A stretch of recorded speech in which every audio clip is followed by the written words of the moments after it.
Welcome back to the Comics Aficionados live right here on Thinking Critical YouTube. We've got a big week ahead of us. We've got Thanksgiving right around the corner. We're going to have a whole lot of fun with that. But before that, we're going to get our geek on this weekend with a fabulous panel here. We are missing Aaron Sparrow. He's MIA. Hopefully he makes it eventually. But I don't know where he is exactly right now.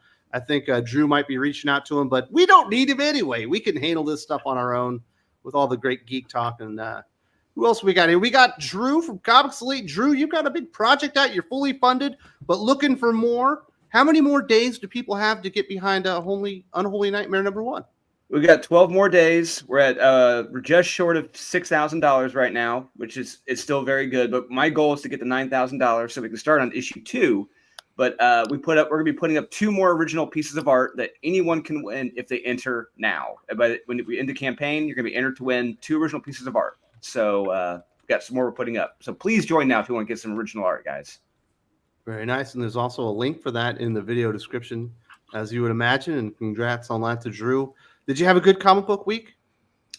It was okay. It wasn't great. It wasn't terrible. It was pretty mid. It wasn't, yeah. You know what I mean. You didn't write anything new? No, you actually. Didn't meet anybody? What's that? You didn't meet anybody? You didn't write nothing new? I'm writing something new. I can't say what it is, but I'm writing something new. I've got an NDA for this one. I can't talk about it. But it was mid? That I'm writing? No. Oh. You weren't talking about that. All right.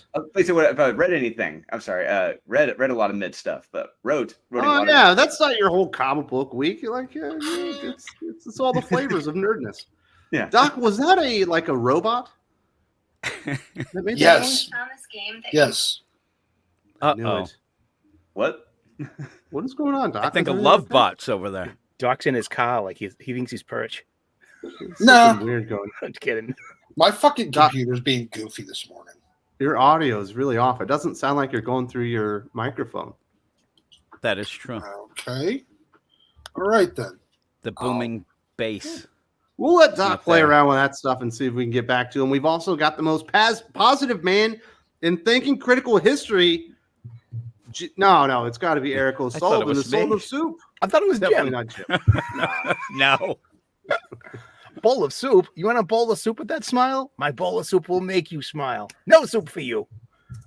My goodness. So you've been liking all kinds of really bad comic books, and then this week we get spine-tingling Spider-Man, and you think it's mid because it was too scary. It was way too intense. It gave me nightmares. It made me wee myself. I pedaled in my chonies here, and that's Spanish for undies.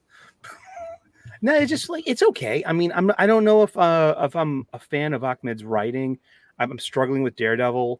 I do not like Daredevil. Yeah, I mean that also has fantastic art. The Aaron Kuder stuff's good. It's really good art. But it's like, oh, here we go again. Like, just check Eric, this out. Nobody is a fan of Saladin Ahmed's writing. There's no one on the planet. I'm Mrs. Ahmed. Doc sounds right again. So apparently he's going through his mic. And check this bad boy out. AL, good morning all from Anime New York City. Nice. Bam. Out there with the geeks once again. That's awesome. Have a good time, AL, please. And say hi to all the Pikachus from my Pikachu. Yeah.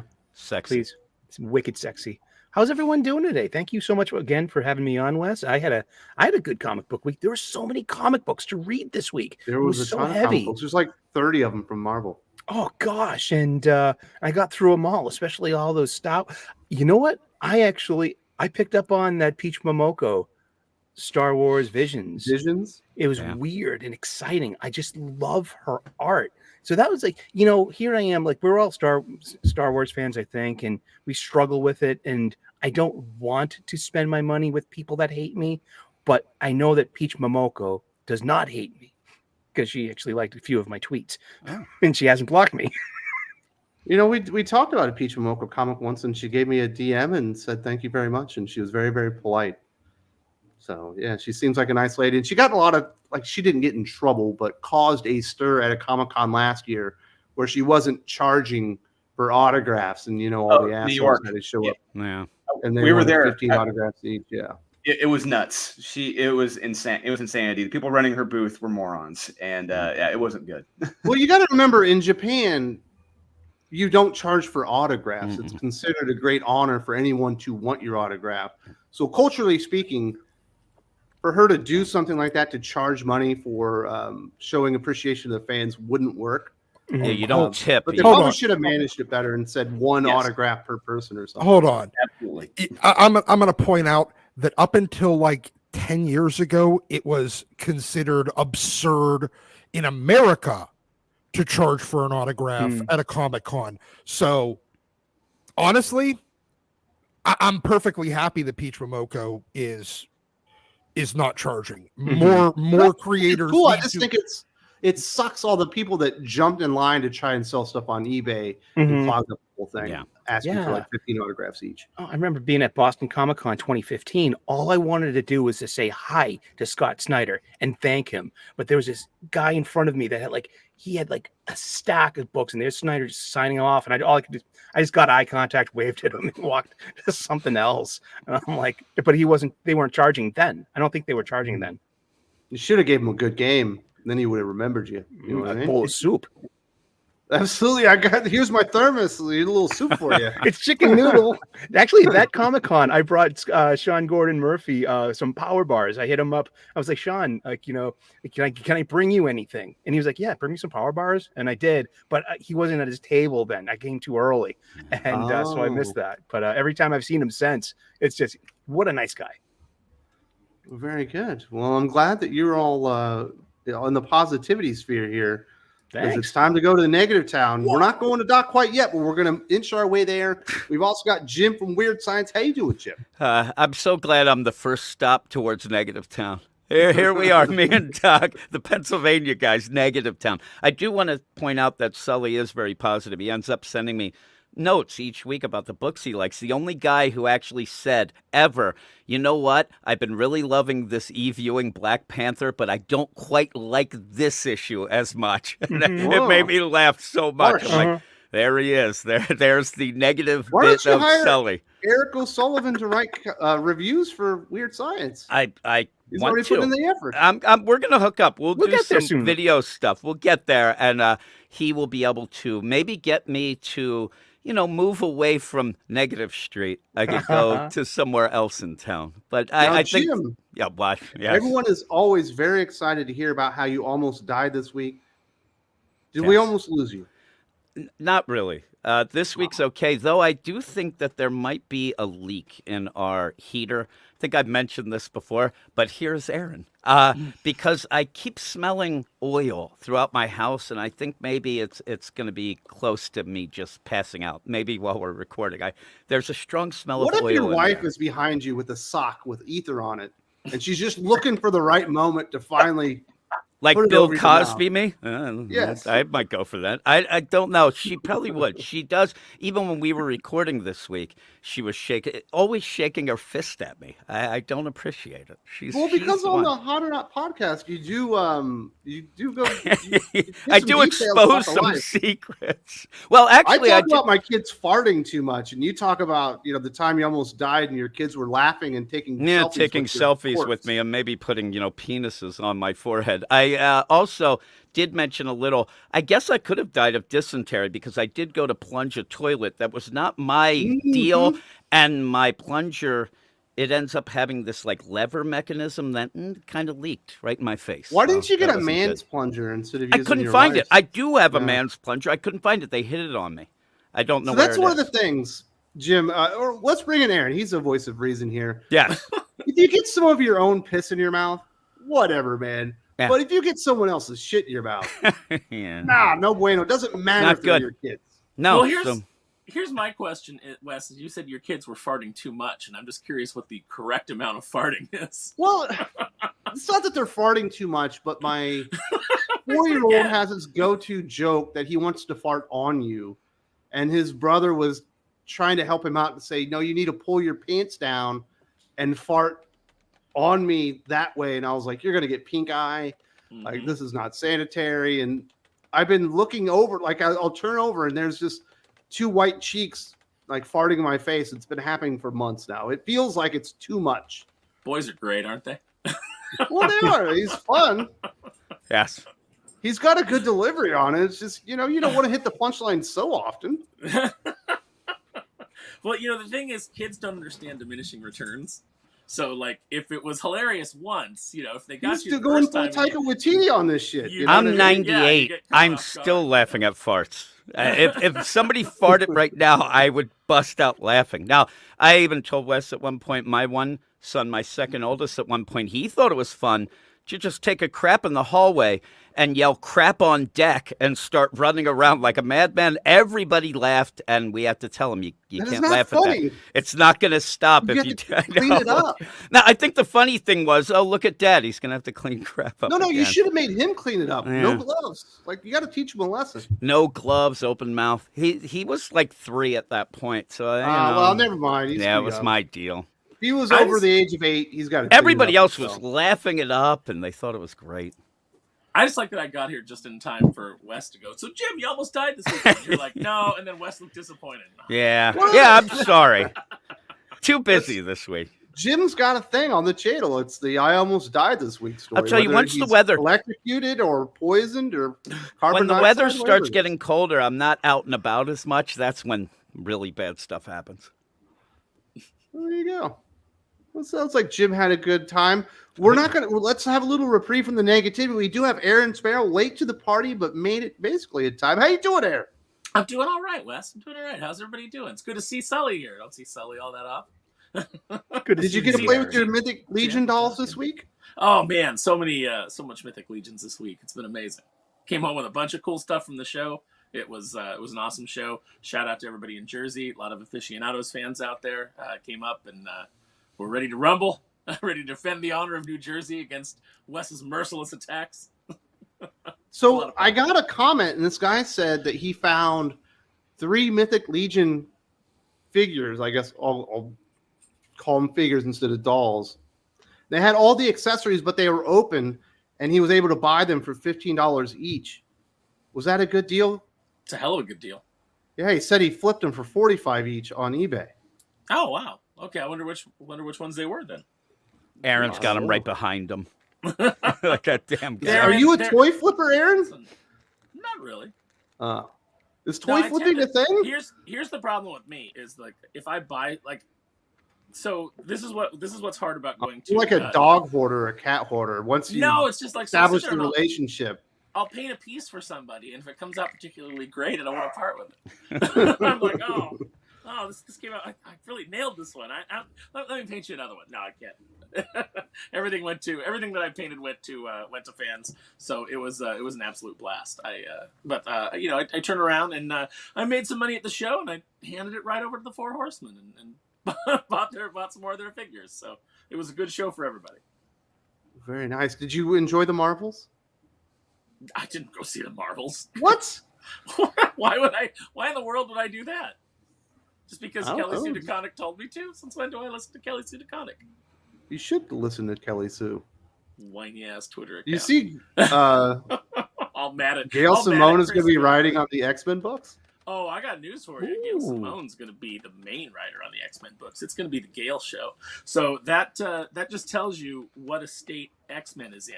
That everybody that they called, that Brevoort went through his list, and it wasn't until he got all the way down to Gail that somebody said yes. That shows you the absolute state of the Last time X-Men she right now. wrote a book I heard about was Plastic Man, and I was like, can she Yeah. fall further? But now suddenly she's taking a bump up. She wrote Domino, but I'm not surprised That's you didn't hear true. about that. Yeah, that was bad. Oh, her Secret Down Six was there okay. at And the variants she ended up doing, that Jessica Jones deal, Yeah. which was bad as well. This there's is a kind of positive- good news, though. If there's a positive to it, Oh, it's there's at positive. least that if you hated the Krakoan era, which I think we all can pretty much safely say that we have, if you hate the Krakoa era, you're probably not going to have to worry about any of that bleeding into Gail's run because Gail doesn't read, as we saw with when she took over at what was that little company? Yeah. And wrote Catalyst Prime for their big crossover. But when you read the interview where she was talking about the books, it was clear that she didn't read any of them, even though she was in charge of setting up their whole universe. So, we won't get any of the Krakoan era bleeding in because she hasn't read any of it. She's not going to. Well, the really good news, the really, really good news is Doc and I are going to get a review of a few of these, and maybe he can blow his stack. Right, Doc? Distinctly possible. Are you Poor excited? Doc for an that? aneurysm, man. I mean, look, you're already forcing me to read Plagiarism Planetary for tomorrow. Yes. Really, Jim did that. He's the one that said Yes. this is the book. I even set Doc up on Twitter that he didn't even know that I set him up. And I was legitimately like this close to actually vetoing and just being like, no, I'm really not reading. There's this. a worse book out there, Doc. We Yeah. could have been reviewing Speed Force. Speed Force. Oh my very happy. That Well, was see, bad. here's the thing. I don't give a shit about the Flash. I like Planetary. So watching some moron piss all over Morons. Planetary. Two writers. Oh, I don't really give a fuck how This many is already writers paying there are. off in spades here. This is Two great. writers, one cut. Yeah, give me a little sneak preview. What's Okay. going on in Planet? Watching two dumb cocksuckers fuck up Planetary, which was an actual good book. I don't give a shit about the Flash. Piss all over that. I don't care. Everybody else can get mad about that. It's not going to bother me. But when you fuck with something I actually like, that's actually written well and is far more competent than almost anyone else has written in this fucking century, well, I really don't care. Oh, That's when this is what that's when it LK actually says. makes me mad. He says, Doc, I hope you get as outraged and annoyed at fake Planetary as I did. Fuck Lanzig and Kelly and fuck Jim Lee. Yeah, honestly, fuck Jim Lee for even greenlighting this shit. I haven't read it yet, but I know that I'm going to be pissed, and I'm dreading reading this. Wait till you get to the gender swap drummer, dude. That's just, I'm like shaking my effing head. What are you doing? You can't be Definitely. dropping spoilers, Sullivan. Spoilers. It's on the I cover. thought it was Tommy Lee. I have a feeling that Jim Lee not only didn't greenlight this, but that if you asked him, he's not Might aware not that know it it He's is. not aware. Might be blissfully unaware of this one. I don't think he's steering that ship. We'll see what happens. I'll find something better for you the next week, Doc. I'll find a flip where it's 50-50 whether it's good or not. I honestly, You know, like just as Predator long as versus Wolverine. as long as it's not shitting all over something that's actually good. Like the Planetary is it's a small, you can fuck up X-Men because it's so big and it's not really as, it's been around so long. There's so many books that it's a drop in the bucket. Planetary was 27 issues 30. and no, 27. I count the 3 one shots. Oh, All right, you count- boys. We can't be having this discussion. But- But so even one issue of some dumb son of a bitch's plagiarized version of it that should appear. It's the Dollar Tree version of Planetary already. No, it's fuck that. And fuck everyone involved in it. Well, you got a sneak preview of what you can expect on Monday, and it should be a whole lot of fun talking about that with Doc. Now, I do want to give a special shout out to my Patreon backers. Definitely thank you very much to all of you. And if you have not checked out the Patreon, we do extra 6 hours of podcast every week featuring Doc, Jim, Ed Aaron Sparrow. We've got comic reviews. We got pop culture stuff. We got a Q&A. I also do the solicitations, another comic book review. There's a lot of stuff going on there. Also, if you like listening to the YouTube channel, but you don't, YouTube's not really good for that. There's also an audio-only thing there where you can get all the audio files, listen to them on your phone and stuff. So definitely a huge shout-out to Ian Howe, also known as the Enforcer, the protector of Detroit Rock City, KPM, known as Pistol Dandy, the protector of the Outlaw Oasis. And thank you very much to KLC, King Loco Cyclone, the man protecting the people of New York City. Also, shout-out to Slayer, J-Man, Jazzblade, protector of New Orleans. Big shout out to Wakizashi Gray, the Gray Savior, protecting feudal Japan. Brandon Baker, the Captain Cyclone, protector of the Pacific Ocean. David Rothbauer, the Constrictor, also protecting Pittsburgh, along with the Steel City Psycho, also known as Jim. Noah Greenberg, aka Nature Walker, the protector of Great Falls, Montana. Sheldon Driska, DC manga translator lad. That's probably the best superhero name that we have, and he came up with that one, not mine. The man behind the people of Fort Worth, Texas, Min Phase, a.k.a. Phase Man, protector of the space-time continuum, Seamus McDonald, the Belfast Bruiser, obviously, is protecting Belfast.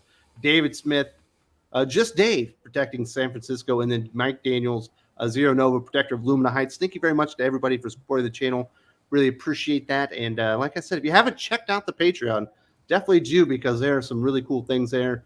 We do have some super chats hit early. So this is from Lane Kramer. So if I'm looking at solicits right, it looks like X-Men is going to take 5 months to finally get its reboot going. Piecing out from X-Men again. 5 months, huh? Yeah, Makes it's a while. sense. As a lifelong, Just think about X-Men all the reader- amazing stories Gail Simone's going to come up with in 5 months. Yeah, huh? Shit's percolating right now.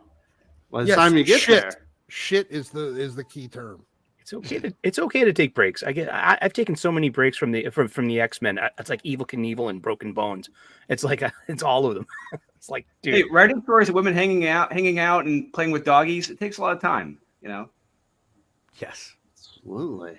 Callum Lyle says, I made a lot of Shields upset for asking cosplayers how much they are paid to go to the Marvel's premiere and quoting South Park for Spider-Her's trailer. What's that stupid Spider-Man thing? It's Madam Web. Madam Web. Sydney Sweeney in a tight costume like that. Come on, I'm going. No, I've never gotten bored during a trailer before. It's just. I didn't even watch the whole thing until my friend came over later and was like, "Hey, I hear the Madam Web trailer is terrible." And I'm like, "Yeah, I couldn't even make it through it." And she was like, well, "Let's watch it." Why do you keep doing this stuff to yourself, Aaron? You didn't watch Ahsoka. You go over to a friend's house, and next thing you know, you're through episode 7. Well, at least this was just a trailer, but man, it felt like watching an episode. He was Madam Webbing and chill. Is what he was doing. Bad. I think Dakota Johnson would be a bad actress in the trailers. Listen, she was great on Ben and Kate. Both Breen and I seem to agree on that. I was like, she was on some sitcom I liked. You know, it's like, oh, it's a shame to see her in this because I liked her. And then Breen pops in with Ben and Kate, and I'm like, that was it. See, Breen, you know, you got to give him credit. He has just an encyclopedia's worth of knowledge on all kinds of obscure stuff. He also says, never mind. Remember those political cartoons? I might do some based on current day comic writers. CB would be a glutton. Vita putting crayons up her nose. Political cartoons are still a thing. I see them all over Twitter, right? Yeah. I mean, I'm not on Twitter, X, whatever you want to call it, all that often, but I sure do see a lot of political cartoons. I see the fake one from The Onion all the time, where the Statue of Liberty is always in the background crying, like every single cartoon, no matter what it's about. It's like it's just like very typical of those types of cartoons each time. I remember when The Onion used to be breaking new ground, and then everyone kind of copied it, and then it became real. Yeah. Man. Now you read real headlines, and you're like, oh, this Onion article is Yeah. And finally, he says, I came across this blogger who loves everything Psylocke, and whoever she is doesn't hold back on how much he hates Teenie Howard. That sounds about right, Doc. Anyone that likes Psylocke probably should hate Teenie Howard. Yes. Yeah, I mean, there's not really much else to add beyond if you like Psylocke, if you like Betsy Braddock, you should hate Teenie Howard. If you like Brian Braddock, you should also dislike Teenie Howard. If you like comics, you should probably hate Teenie Howard. But I mean, if we want to keep this down to only a reasonable amount of people that should hate her, you know what? I'm kind of torn because I hate her. You forgot Gambit and Rogue. Them too. Yeah. Remember when she said Rogue was going to stay home and take care of Gambit's, or Gambit was going to stay home and take care of Rogue's cats? Yeah. That was going to be his job. I also can't decide if I really though hate Tinny or if I hate Matthew Rosenberg more for putting everything. No, for turning Psylocke back into some white British chick during that the return of fighting words. Jim is an enormous fan of Rosenberg. Yeah, right. I've been told I have a vendetta against him, which one of many. But yeah, like a personal beef. I can't stand like the one you had with Zub. No, not that tough. My best friend now. Yeah, I like Matthew Rosenberg, and generally doesn't really bother me that much. He's very mediocre. He's a delight. Very, very mediocre. He can read that Joker book that just finished. It'll No. infuriate you. We'll read that Wildcats book. That will infuriate you. Oh, I know that one. Thought says Jim Zub turned Betsy White again, not Rosenberg. There you go. It all goes full circle. Okay, well then, fuck Jim's up. Listen, you can't be talking. That really is Jim's friend. Like they're pals. Yeah, well, he's still fucked up. True. Did we need to split her in half? Like when all the mutants were resurrected, wasn't like Betsy resurrected in her regular body, and then Quanon was resurrected in her body, and somehow they were still both Betsy Braddock or both Psylocke or sort of. They had back during the return of Wolverine, one of those Search for Wolverine books that had nothing to do with actually finding Wolverine. Right. They Psylocke got injured at some point and then went into a cocoon and came out her like 1980s self, like, except for somehow she still knew how to fight, considering that pre-Siege Perilous Psylocke couldn't fucking fight worth a shit. No, she had to have armor to protect her. Yes, and since she went through, she never actually learned how to fight while the time she was a Japanese ninja. She just had muscle memory she relied on. So even then, she should come back out again, not knowing how to fucking fight. Well, there we go. Federico de la Casa, read Big Game. Best comic and event in a decade. I even shed a tear to Kick-Ass levels up. So earned. That's why Big Two should listen to Mark Miller on the Course Correct. I already talked about my love of Big Game. I talked about it with Jim. Mm-hmm. Eric, were you able to get a copy of Big Game this week? I was, and I'm very pleased. You're not going to take a big, enormous dump on him just to be ironic? No, I'm not. He follows me on Twitter now. We're buddies. He follows me on Twitter? Wes, why is he slumming it? Yeah, really. I swear, Wes, I almost got in fights with people in the comments of that video, as I do, because so many people just seem to want to be ironic and say they don't like it. I don't get it. Everybody wants to be contrarian, but I already told you, Jim. You just got to ignore that shit. I try. You're going to give yourself a heart attack. That's what I'm hoping for. But if not, I still end up argue just with yelling. Every single person that doesn't agree with your opinion. Every single person. I don't get it. I saw a lot of people saying people that were that to me. That's far too many. All the comments, and that's all I remember. 1%. So mad. An overwhelming majority were not saying anything bad about the book. They were agreeing that to me it was all negative. I was just there. I was just there to see how many people were just talking shit on me, so that I could really get it, because that happens all the time as well. So. Oh, you're the giggly guy? The giggling. I was going to say the giggling guy. The giggler. That's going to give me a heart attack. My whole blood pressure. All right, I got to change that. You're now the giggler. You're no longer the Steel City Psycho. It's better than being the diddler, I guess. Oh yeah, but or the Steel City Cynic. You are now the giggler. I'm the giggler. Thanks a lot. That was great. He said you didn't know the difference between what was it? I made a joke. Armageddon. That out of nowhere I said at the end of the Gotham War event, you ended up having Jason Todd fly a rocket into an asteroid like he's in Armageddon. And the guy's going technical. That's not exactly how it happens in the Armageddon. Yeah, and then I said, I'm sorry, I should have said Deep Impact, you asshole. And then it just went on and on. They land on the comet, and then they bury a nuclear bomb. Yeah. I that guy. But yet I spent hours arguing with that guy. I don't know what I was doing. Hours. Such a dumb movie. That's what I said. So dumb. I said, this guy's like on the fence or on the wall guarding the Armageddon fandom. Deep Impact is the bougie version of Armageddon. Yeah. For people that are all uppity and stuff. I take my sci-fi movies more seriously than you. It's more like the Dante's Peak when you're talking volcano movies. Oh yeah. Oh my. Everyone knows A Volcano was a better movie. Yeah, exactly. Dante's Peak, Pierce Brosnan. Get the hell out of here. Nonsense. I don't know, man. It's pretty. Who else was it? Was it Linda Hamilton in that one? The grandma's pushing the boat. Yeah. The grandma's pushing the boat, and the lake is turning to acid. Come on, that's pretty great.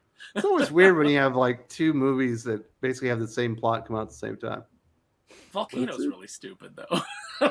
It is stupid. Volcano is The definitely stupid The fun. La Brea tar pits were secretly a volcano the whole time. I don't know if that's a Emmerich Devlin movie, but it feels like it if it's not.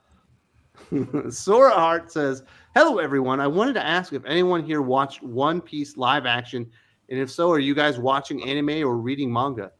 This seems like a gym quest, and you've certainly watched One Piece." Here, watch. I'm looking at.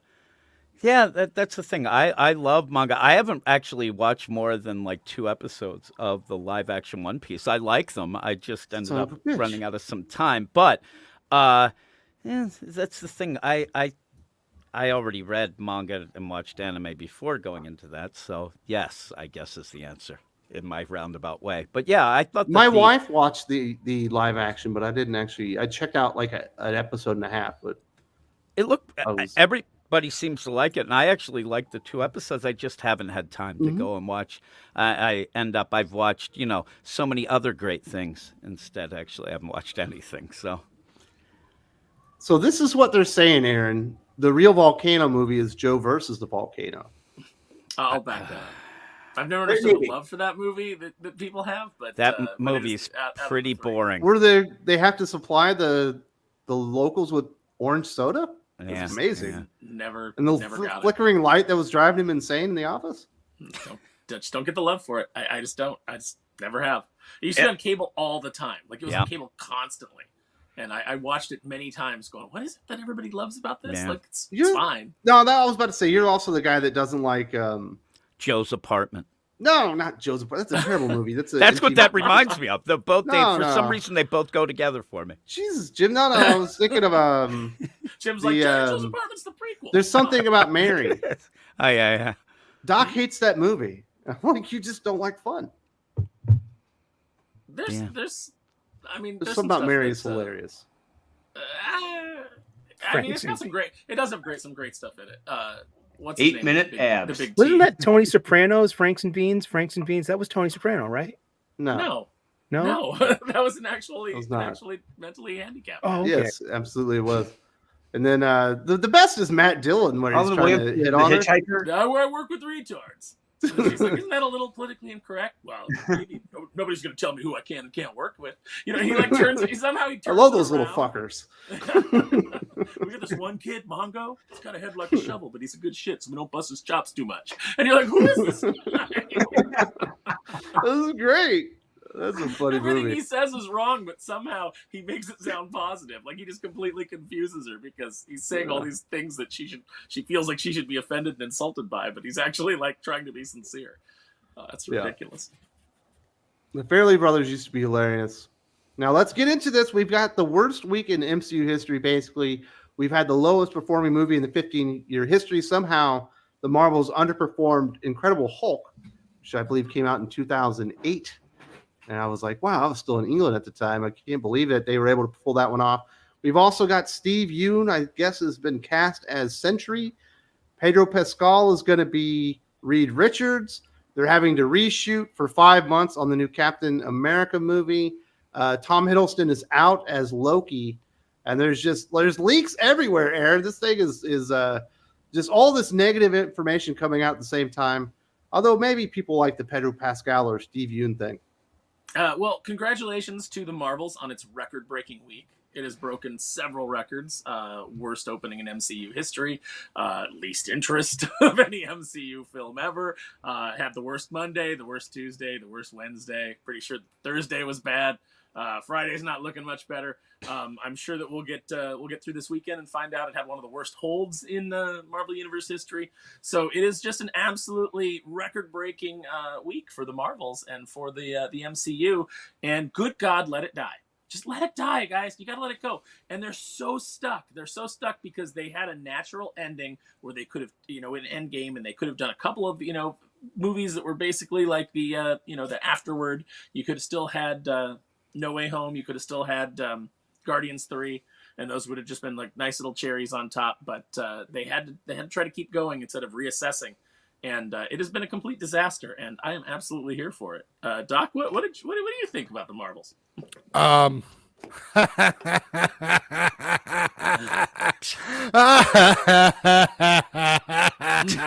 I don't give a shit what you do to your fucking stupid movie. Look, everybody, all this has done is really prove those of us right that said, yes, the first movie was successful. And it did it by sandwiching itself between the two biggest movies in fucking history, and then being told that it was super, super, super important.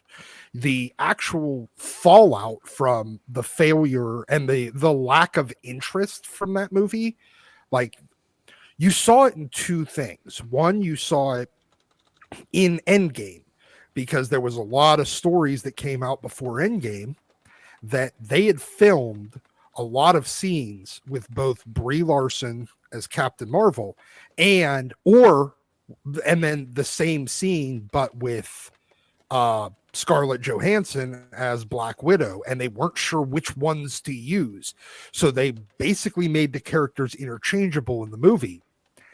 And what did we get in the actual final product? We got like 2 minutes of Captain Marvel showing up and then getting infinity punched completely out of the movie.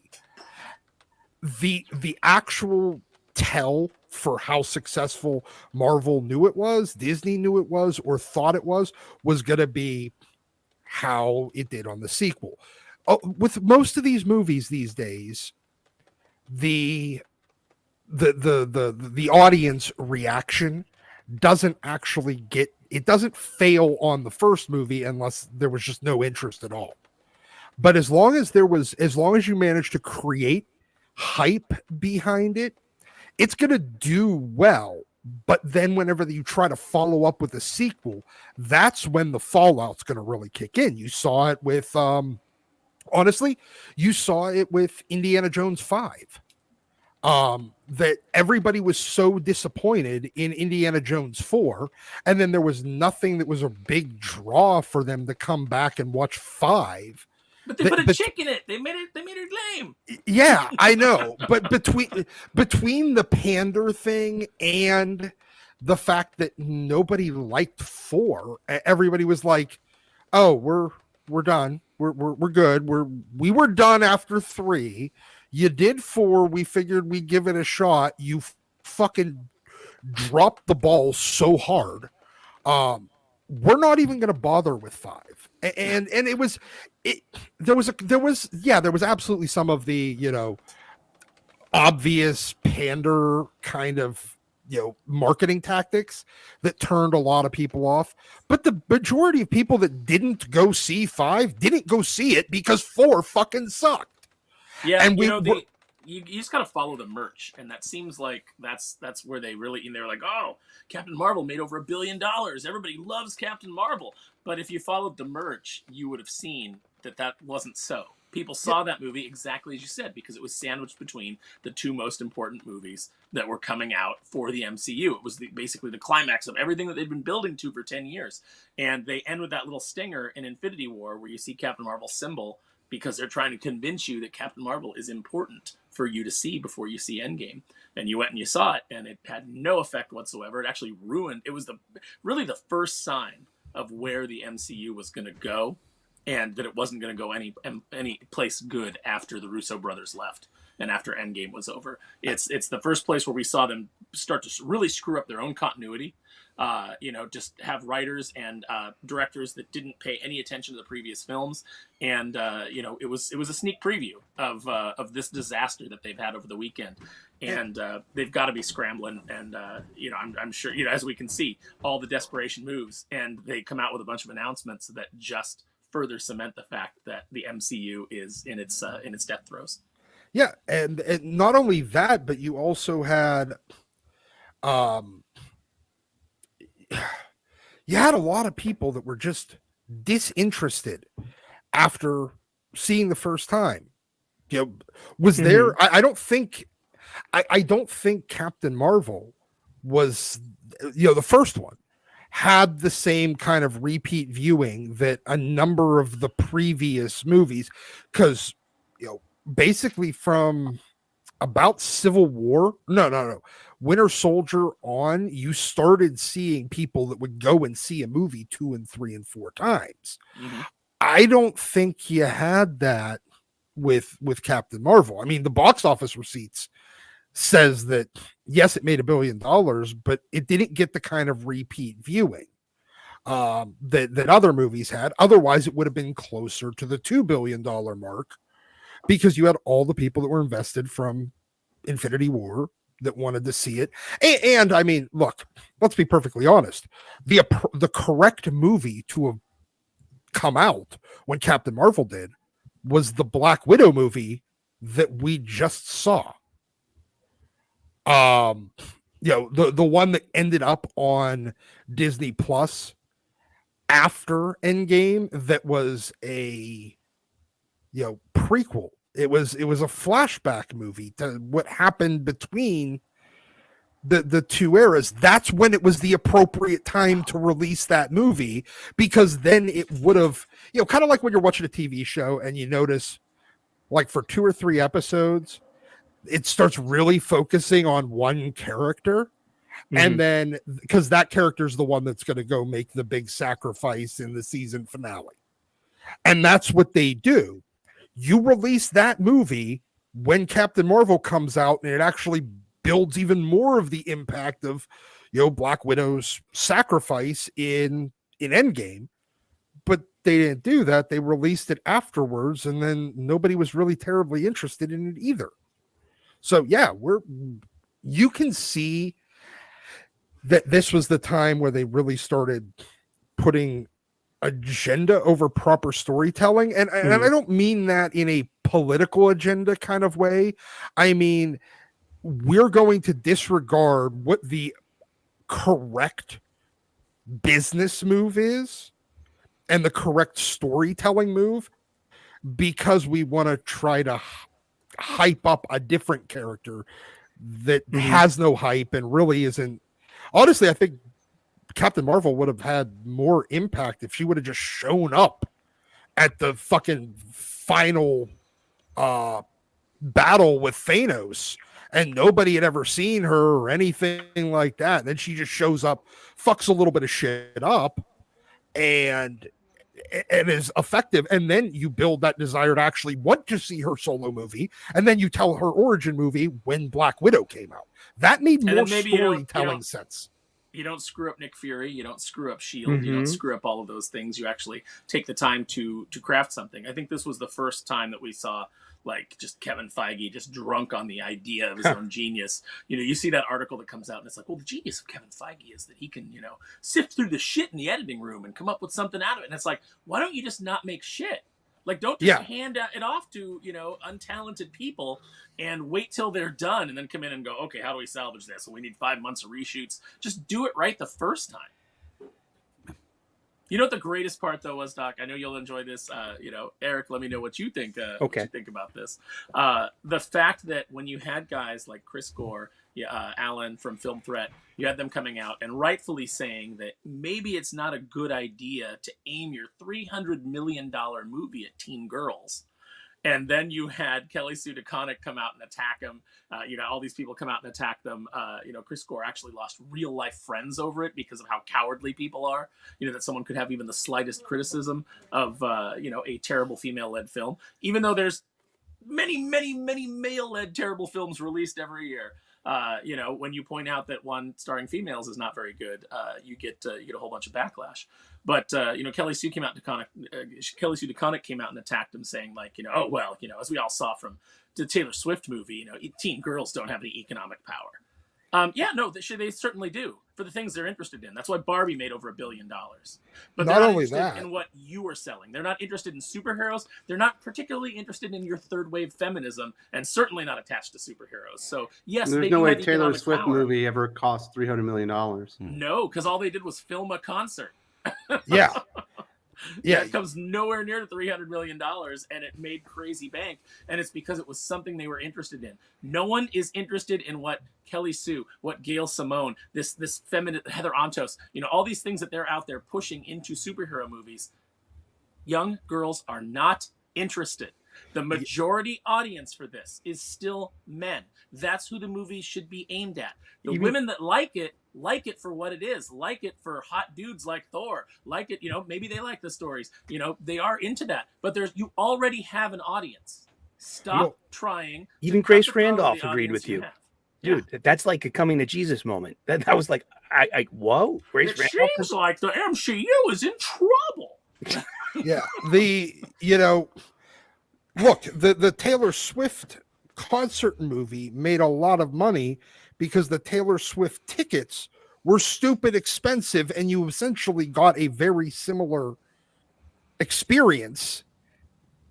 Yeah, by and going to the theater. Everywhere. So the girls can go see it, but that pointing out the Taylor Swift thing Let's actually not points forget out about the against Travis it. Kelce effect. Well, that's Jim. true. The Kelce effect. Kelce is certainly heavy. elevated her star. Yeah, exactly. But that actually goes against what Kelly Sue's saying. I mean, the idea of like, look, these girls will go see things, but they're not going to see your stuff or the stuff you're trying to push. It's just obvious that, yeah, they're out there. Like you said, Aaron, they're out there. They will spend money, but it has to be something they're interested in. That's not rocket science. Well, Heather Antos retweeted that Jesse Gender tweet that was saying that, women kept these fandoms alive while they were dormant, and you men can't even be bothered to go see a movie because it's got 3 female leads and 2 of them are women of color. And it was like, and then the numbers came in, and it was like 65 to 70% of the audience was men.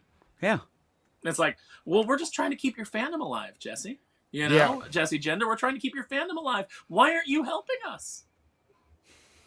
The minuscule box office that the Marvels did in this weekend Was all men. Godspeed, men. It was me because I have a huge crush on Brie. You Can't keep tried my to eyes hold off it. her. That sweater, right? Like that sweater. You were like, Eric, I will send you a 2x10. You can replace your love of Brie with an actual lump of wood. But does the lump of wood have feet? Because that's I what was going to Sully's say, into. get some the rusty feet. nails on the bottom of that for her toes. And it should be fine. Yeah. You guys are harsh. You're a nice looking woman. She's beautiful. I always just go back to, she was great as Envy Adams. Yeah, she looked great. She has all the fucking charisma of a 2x4. Is that what you're looking for in a girlfriend, Doc? Is that why you're not married? Just like, this girl just doesn't have that it factor. She's got no charisma. Doc's looking How am I supposed to work with I need this? the charisma. She's like fucking paint on the wall. Yes, whenever you try to hold a conversation and spend time around a person and they have all the charisma of a block of wood, I generally don't. That's not somebody that's fun to be But you have around. a block of wood, it's fun to nail it, right? So there you go. Oh my goodness. So Boom. you guys are so a bunch of degenerates. The charisma. This is misogyny of this. You don't marry it Why the though. Marvels failed because of misogyny like this. But I mean, seriously, they basically remade Freaky Friday, but they put a $300 million budget on it with a character that had made $1 billion at the box office. Like, how many grown I think men it's went to more see Freaky vice Friday? versa Like, than Freaky Friday. That's to just me. So many of those. I like I that think all the interesting stuff is reportedly in flashback. Like the whole destroying the Supreme Intelligence and all the things that maybe people would have wanted to see if they were at all invested in that first film, if they had any interest at all. And instead you made Freaky Friday and you inserted 2 characters from Disney Plus shows that not many people watched. You keep trying to get Kamala Khan over. Fetch isn't going to happen, guys. She didn't get over in the comics. They can't get her over in the video game. She killed that Avengers game. And now, on top of it, you try to launch a movie, and now you're like, we're going to do Young Avengers. Yes, please do Young Avengers. Lose even more money. Now I'm at the point where I'm the Joker, and I just want to watch it all burn. Damn.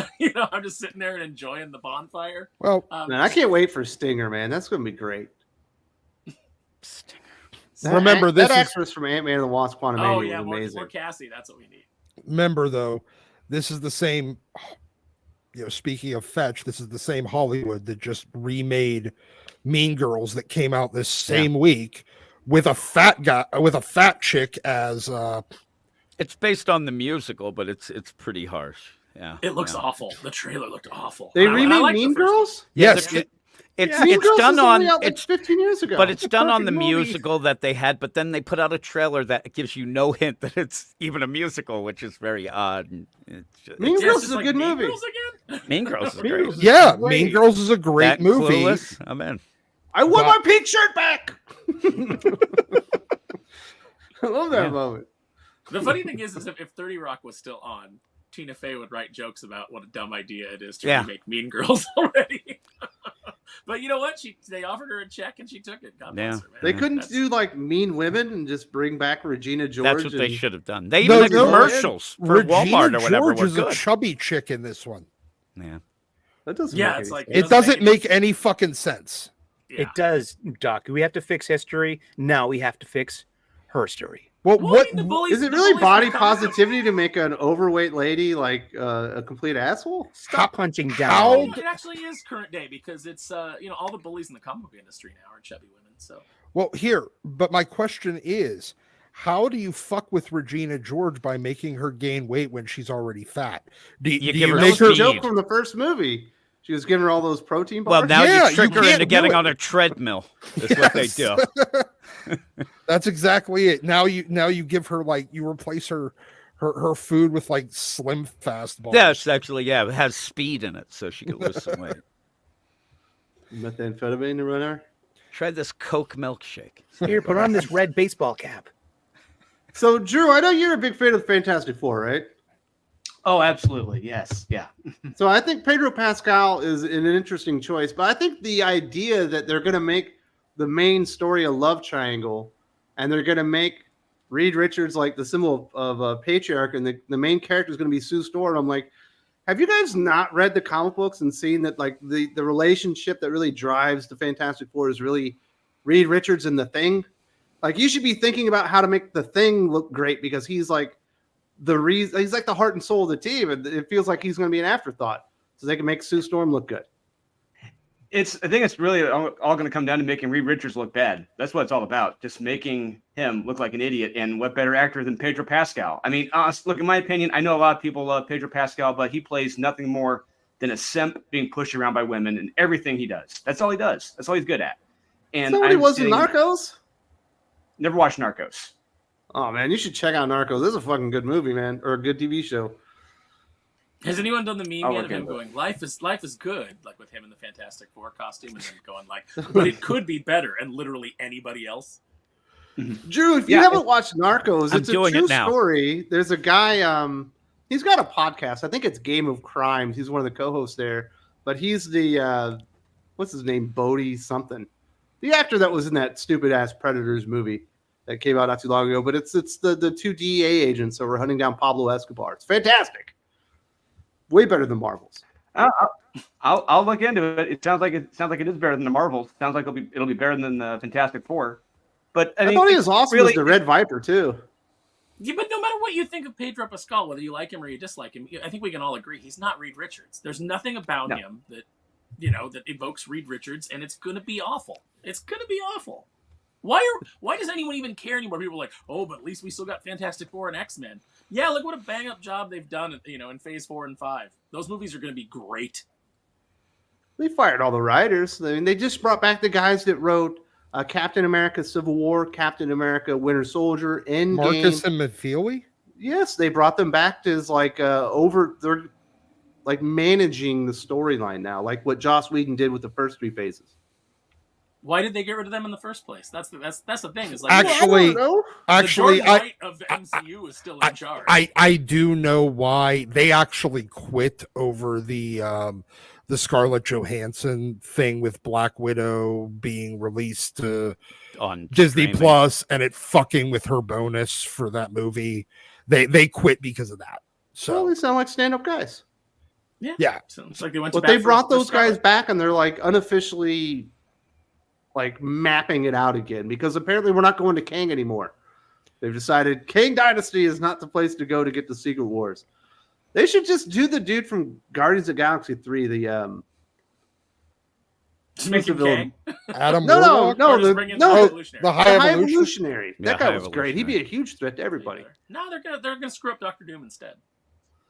Because they'll do the same. They'll make the same mistake every other movie has done and tie Doom's origin into that of the Fantastic Four. I You don't can think do so that, because apparently the but- first Fantastic Four movie is going to be about Galactus. I think Doom was already going to be there by then. Yeah, they'll screw it up. They'll screw it up. You know, you can connect Doom to the origin, but you don't give him powers. You can put him in the origin if you want to. You know, if you're like, hey, for brevity, for getting everybody into the places we need them, you can change the origin that way. But he has to not get powers, and that has to further stem the jealousy that he already has of Reed Richards. And drive him insane to want to show that he's better than him. Mm-hmm. I like the Julian McMahon version from that first Fantastic Jessica Alba movie. That one was okay.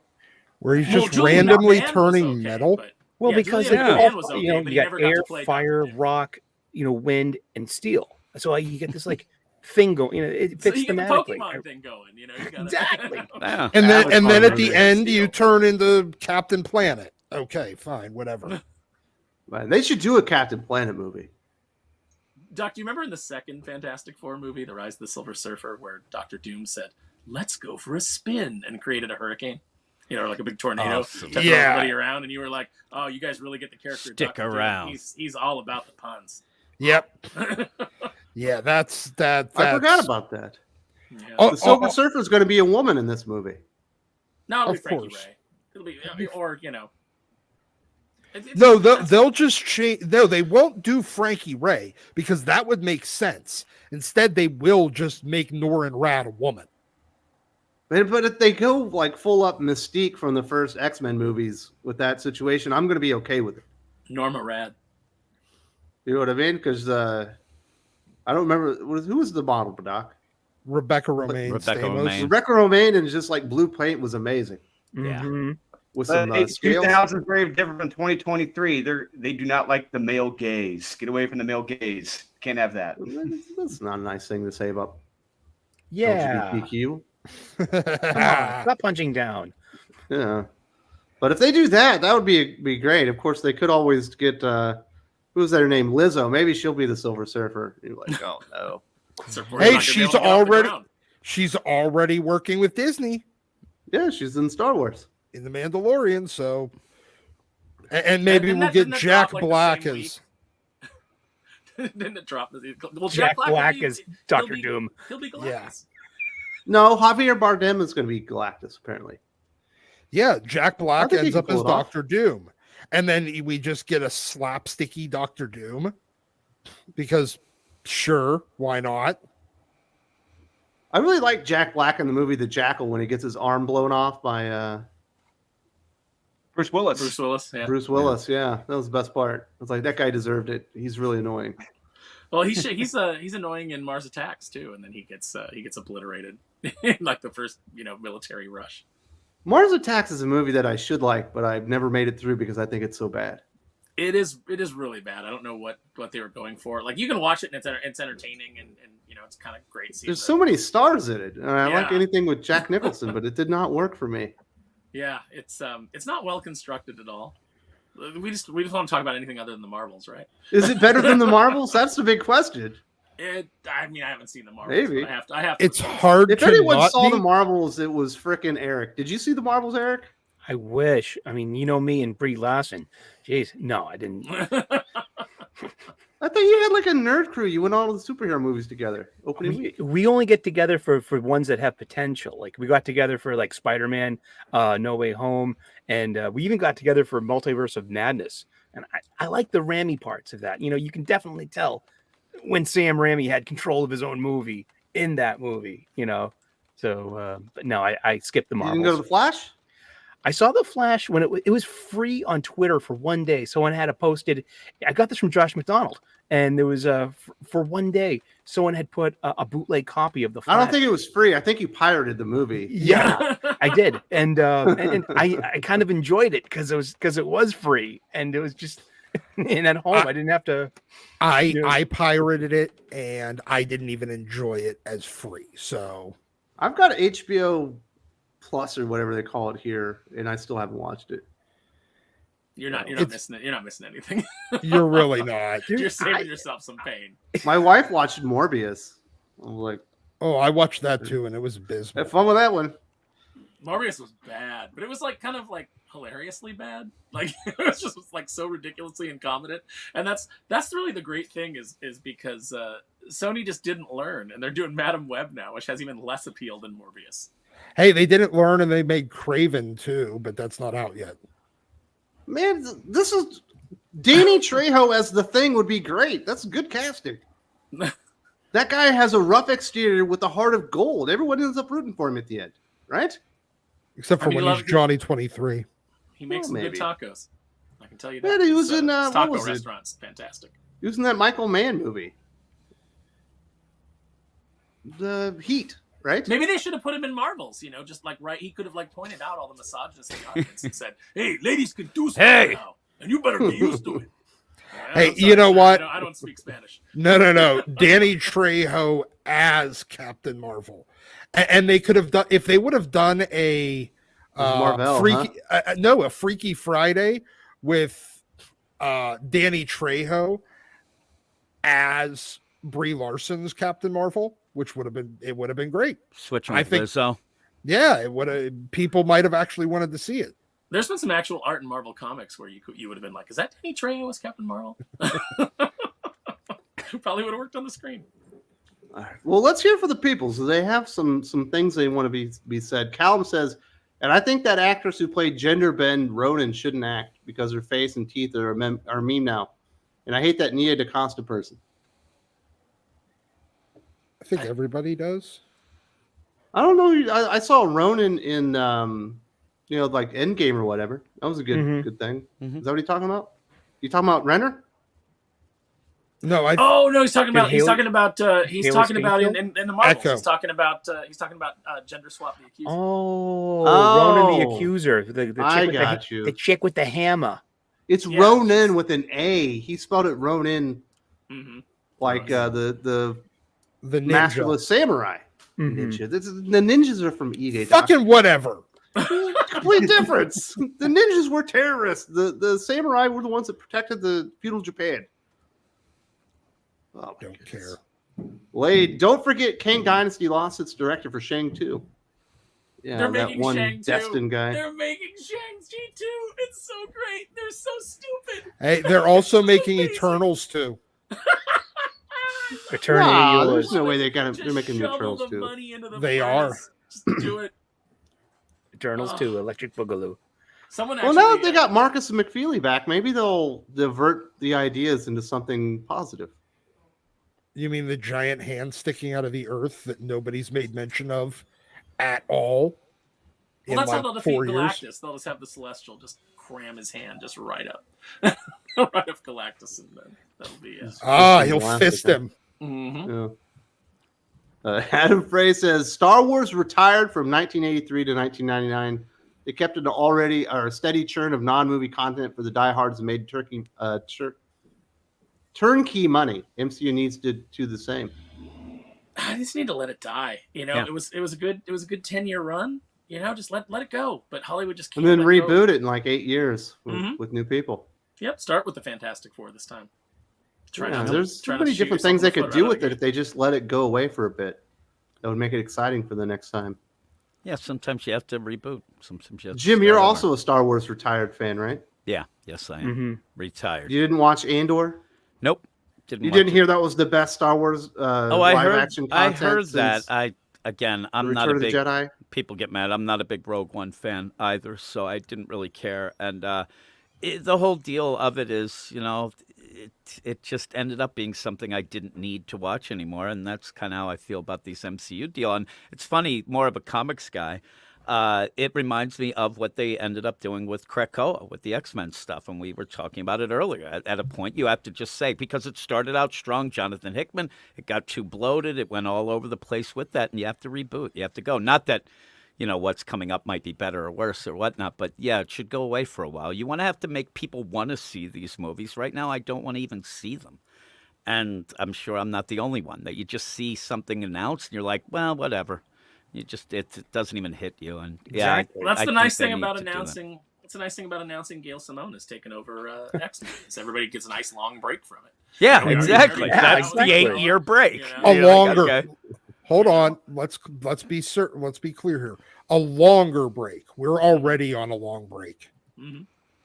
Yeah. Cal Yeah. says, remember, Kevin Feige is extremely passive aggressive and hired Rick and Morty a-holes who have made it loud and clear they hate us, and this is a joke. Speaking of Rick and Morty a-holes, Drew, did you read Speed Force #1? Drew, are you I there? couldn't believe it.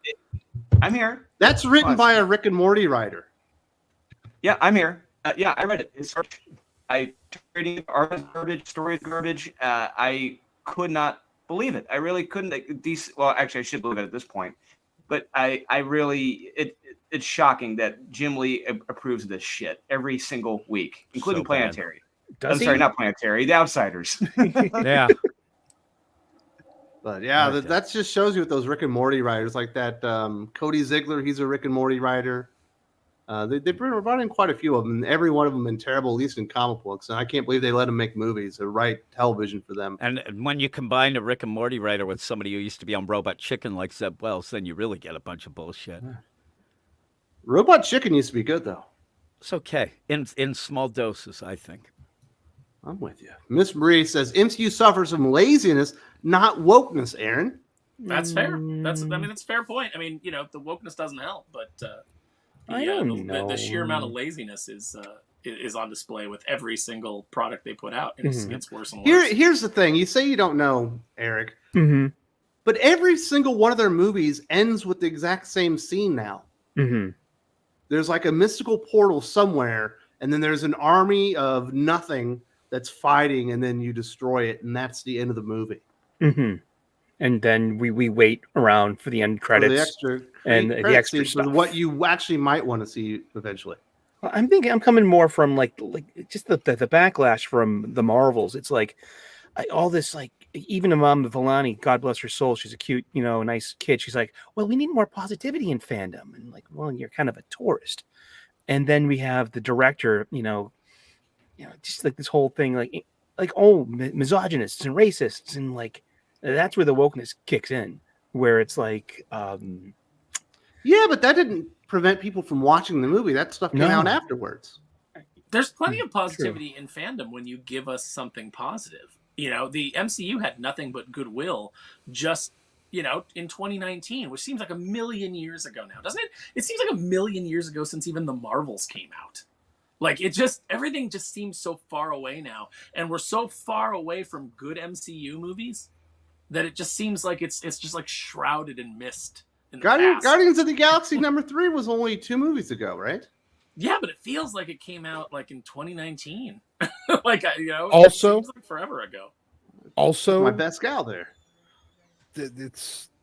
While it was a perfectly okay movie, it wasn't great by any stretch, and it was also eminently forgettable.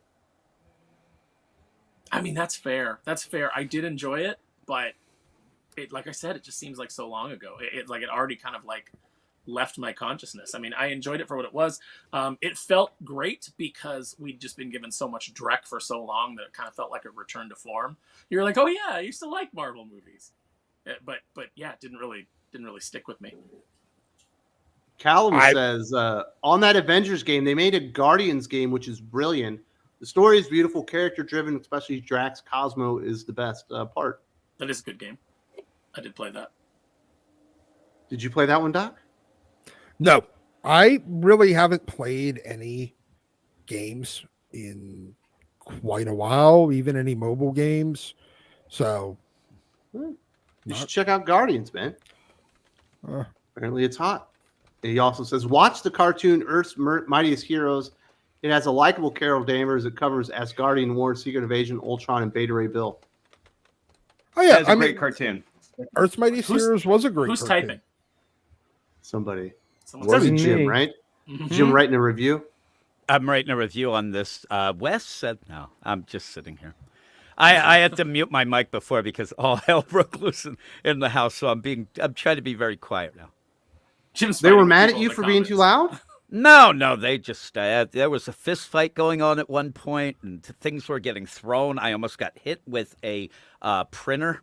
So you almost did die. Yeah, I almost did. So Thank it works. you. You came It back for works the out. win. I actually ducked, and this printer came flying across the room. It was pretty crazy. Who the fuck throws a printer? My wife. My wife threw a printer at my son. Jim, And do missed you it. live in Patrick Swayze's I road house? think What's going on? so. I think so. Yeah, you need it's worse. that metal fence around you so you can do your work. And when Like people Jeff throw beer Healy? bottles at you, yes. I'm there doing the Jeff Healy deal with my guitar on my lap, getting hit by Yes. bottles and shit. Yeah, it went nuts. But no, I'm trying to be quiet right now. Well, yeah, you don't want to stir up the troubles. Yeah, so that the In fact, ire just of talking about it everyone- might get you in trouble, Jim. Yeah. You might I'm actually looking- eat that printer. I wish I did have the video. I would just show you the broken printer that's like 2 inches away from me on my right. It's just there on the floor, just destroyed. Yeah, you needed Falcon doing on your right, on your Yeah, right. exactly. You know, you needed Falcon to Crazy. say, "Be better." Yeah. That's right. Dude, you need to do You better, need to do Jim. better, Senator. Hey, that's the wokeness. There you go. It's right there. That's MCU wokeness, isn't it? Mhm. Yeah, when the That is. terrorist is like, instead of his friend who helped him in previous movies, who he doesn't know is the bad guy, she gets shot, and he's just like, later for you, let me fly down holding the terrorist, and we're all supposed to be sad that the terrorist died. Oh, my favorite part was that Sharon Carter went heel because she got dumped for her auntie. Yeah. That was true. That stuff. If you've met a woman and something weird like that has happened, that will break them. Yeah. Yeah. Oh yeah. So that kind of made sense. He also says, "I 100% agree with Pascal's that all he plays now, and he'll get killed off in The Last of Us 2 by a trans with the gold club. That's not a joke. It's true." No, I mean that's what happens in the second game. Mm. He gets killed by that Abby chick. He's the Mandalorian. He's not a simp, is he? Yeah. He kind of became a bitch. Sorry. I didn't watch season 3. He's good at getting both around. That's all I'm going to say. Well, you They know. make the Mandalorians look so stupid in season 3. Like they're just so dumb. And like any coolness factor that they had in the any mystique from the original Star Wars, Dave Filoni just dragged out. Well, into the anything field with and coolness murdered it. factors, as soon as Filoni touches it, it just goes away. Yeah, That guy's got like zero charisma or coolness factor, Doctor. but he's got a hat. He's got a cowboy hat. He's a cool dude. Nah, He's- that's not how yeah, it works. Caleb says there are no positive dads. Odin, Yondu, Rocket, and Ant-Man were the last ones. They'll make Doom female. Remember Taskmaster? God, they ruined Taskmaster. Yeah, Taskmaster was so bad. They Deadpooled him, basically. They did the same thing they did to Deadpool and Wolverine Origins, where it was like, let's take this great character who's a great talker, talks a lot of smack, super skilled, and then let's nerf him and make him silent. That was the worst part about that Ant-Man movie is like the first 10 minutes are used to belittle the character because he wrote a book about saving the world, which literally could not have happened without him. He's the one that discovered the quantum realm. Mm-hmm. But He's literally the only reason half of your relatives are back in this world, and you guys are just going to talk shit about him, and he's not all that important. Well, because he didn't teach himself STEM in between movies, like Cassie. Cassie, who they recast as an absolute plank of wood instead of using the Russo's daughter that was really good in Endgame. Mm-hmm. Dylan Lindsay says, "Hello, everyone. Do you think they should show Doom's face or keep him covered in his mask? Oh, and who would you like to actually see play Doom? Keep his mask on the entire It's got to be time. Idris Elba, right? You see, They're they were saying like, Mads they were in Mikkelsen talks now. with Mads Mikkelsen, and it was like he was already. Oh, in it's the Mads MCU. Mikkelsen, the new Idris That's Elba who that should play everything? They were talking to, but you should get somebody. Okay, first of all, you should get somebody who is handsome. Julian McMahon fit the bill in that sense. You got a guy who was handsome. You could buy that this guy was vain. It was really good casting. They just never gave him Doctor Doom to play. Well, also, Nick Cage. also they were hell bent on him. You see Who would you cast, though, Doc? Julian Who would you McMahon cast? the entire fucking movie. Would you cast the Clune, Doc? I What do would. we think I about the Clune? No, oh, no. We don't like Clune Rat anymore? Brad Or he's Pitt. too old. You Clune Rat. We never liked Clune Rat. Actually, Clune you're Rat probably out. right. Where's That's probably Clooney? casting This is they'll the go with. Clune. It'll just be Clune Rat up on screen is both playing Doctor Doom. George LL Clooney Cool can J. handle it. No, Clooney's too old. Stop casting old He's in actors. a he's for in your a franchise. mask. Zac You can't even see Efron. him. Like by the time Or- this Blade movie gets made, Ali's gonna be like 60 years old. He's not gonna be able to move. He's gonna be moving like Rosario Dawson in Ahsoka. What you do is you find some fucking model to play Doom for like 5 minutes. Me. On the magazine cover, it's like you just see him, and he's just like, Victor Von. Yeah, They should get he Adam doesn't. Driver. You Huh? don't. I was going to Oh, say Adam fuck. Driver at one point.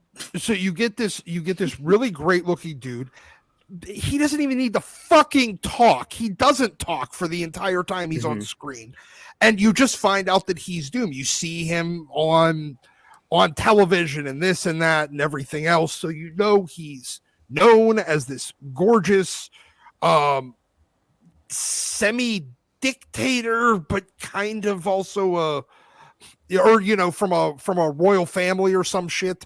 And No, you then make him deposed. You make him deposed. Yeah, like yeah. his family is out of power, and he's here in the United States. But Yes. he's famous. And then, like once he comes into his power as Doom, you get him going back and taking over Latveria. And what a great scene that could be. and then you just literally hire somebody to voice act under George Clooney. You don't the person under the fucking mask does not need to Right. matter.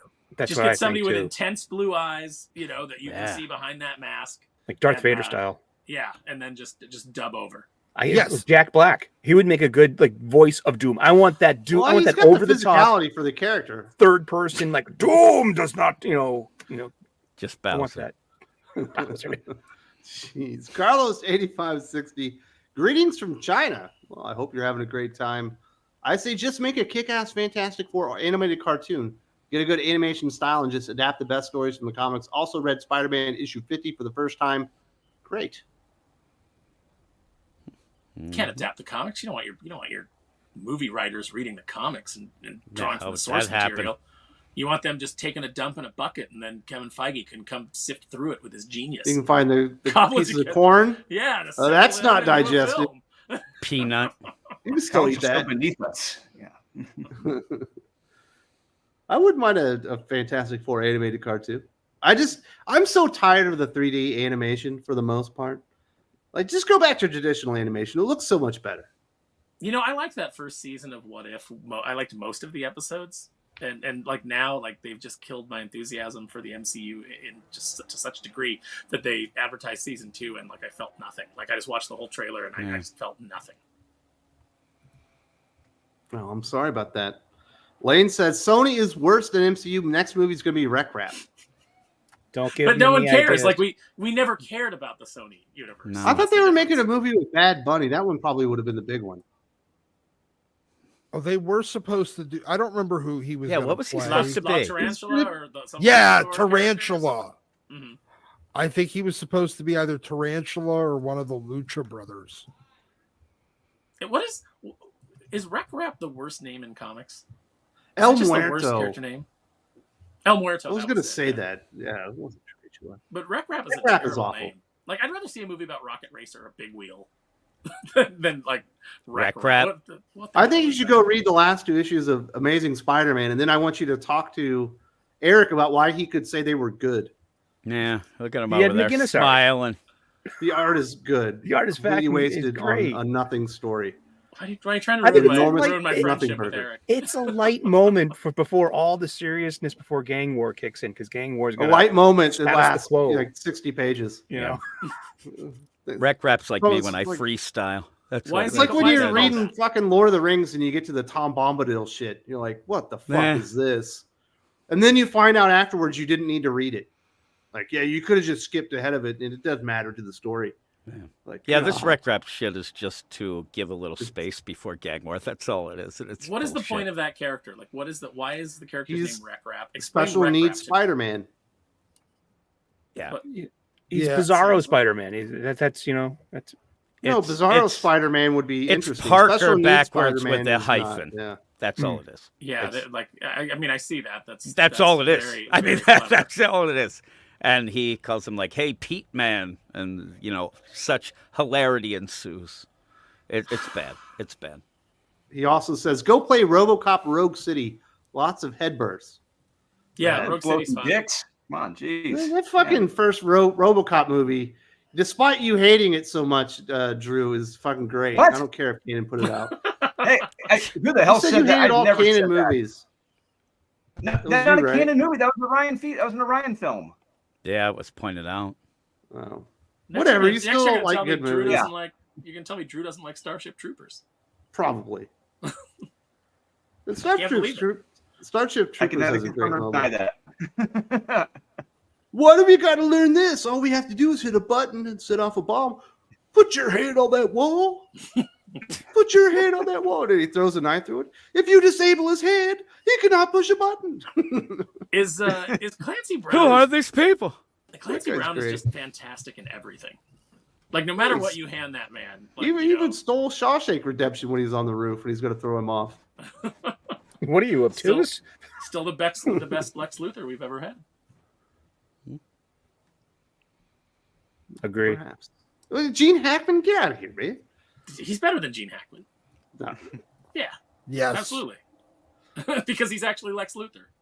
Gene Hackman was fantastic. He's great in the role that they gave him, but that role is not Lex Luthor. Drew, are you going to let them crap on Superman 78 like this in the Donner cut of Superman 2? No, I love Gene Hackman in Superman 78, and just the scene. The one scene that gets me is when he reveals The hot air balloon.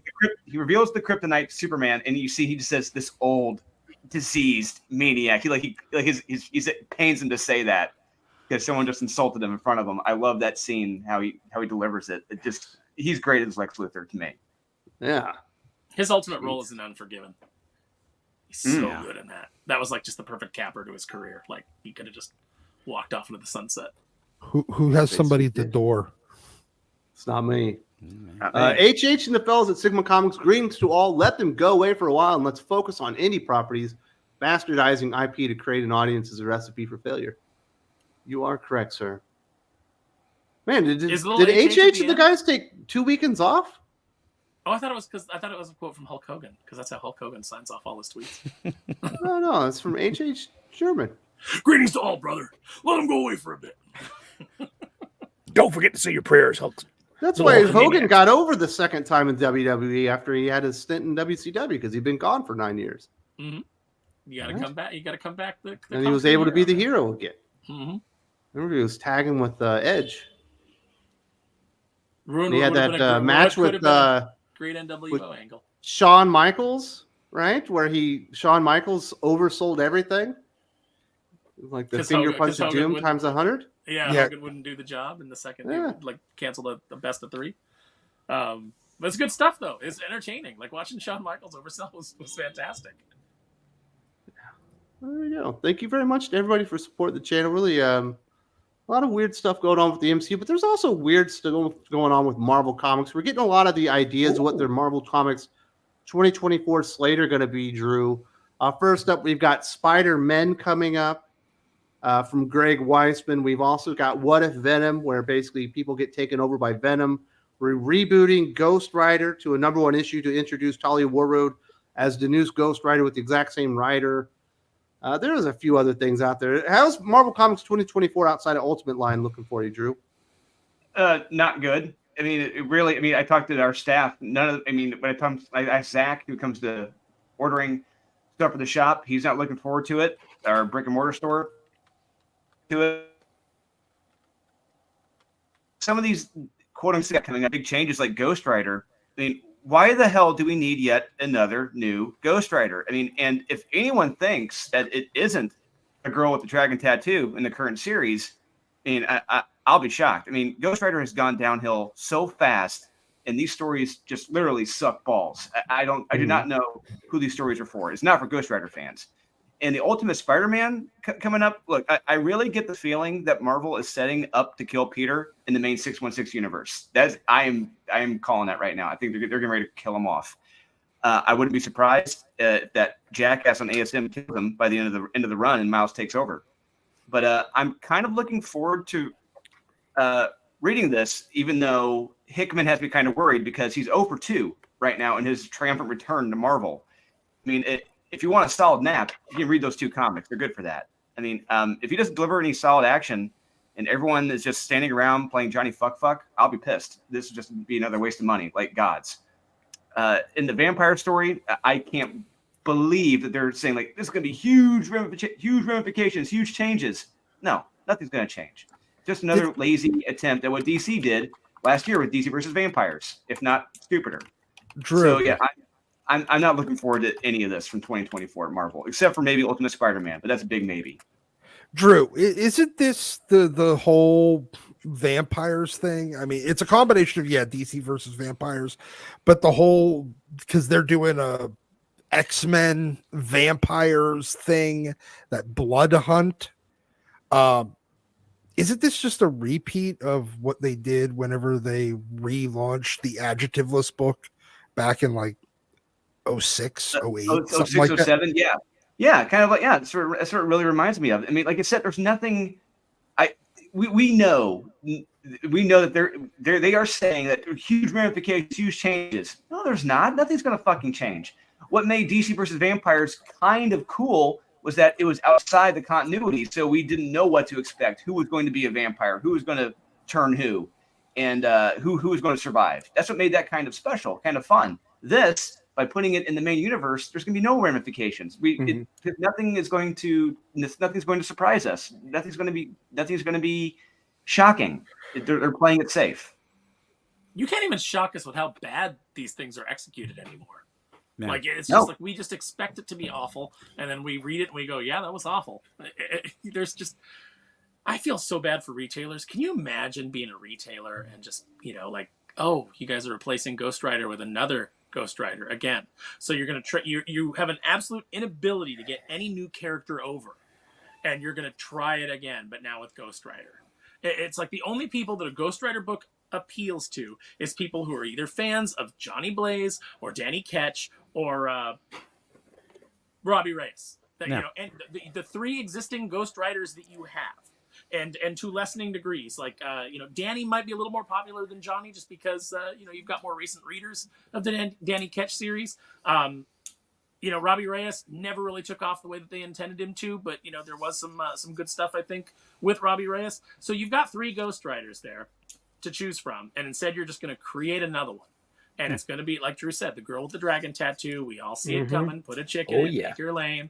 It's going to be awful. It's going to sell terribly. It's going to get canceled inside of 8 issues, and that's going to be it. And retailers are going to be stuck holding the bag again if they're dumb enough to order it. Because you threw some variant covers on it. With it, you're rebooting it right away with the same creative team. I mean, right there shows it's just not going to work. And if you throw that Talia Warroad in as it hasn't worked now. That's why it's a big focus story on her right now, and people have bailed. I just don't get it. A lot of times in this, again, like we said about the movies and things like that, some of these books need to just go away for a little so that people want to have that book. Like you want to be able to say, oh man, I wish there was a Ghost Rider book. And the idea of what you're saying, Aaron, is so true, because when they do have other characters as they'll still put out minis with Danny and Johnny because they know that people want that, but yet they can't put it in the main book. So nothing sells. Remember when they did this exact same story like a year and a half ago in Daredevil? Yeah. It's the exact same sales method, the exact same marketing method, the exact same plot progression. How'd that work out for you, Marvel? And if you're talking about that, the idea that Daredevil and all of a sudden Elektra's Daredevil, Elektra's a big character that people like, and it didn't work. So what's going to happen with Talia Warroad?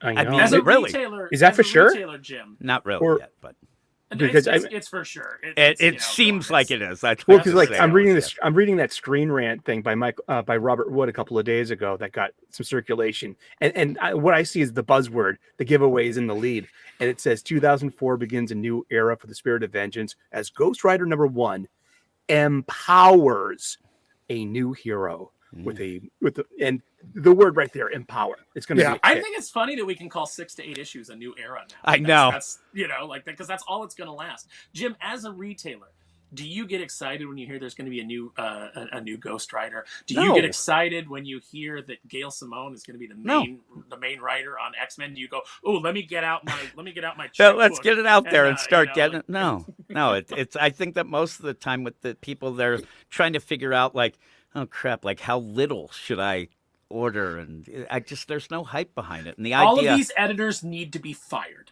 Yeah.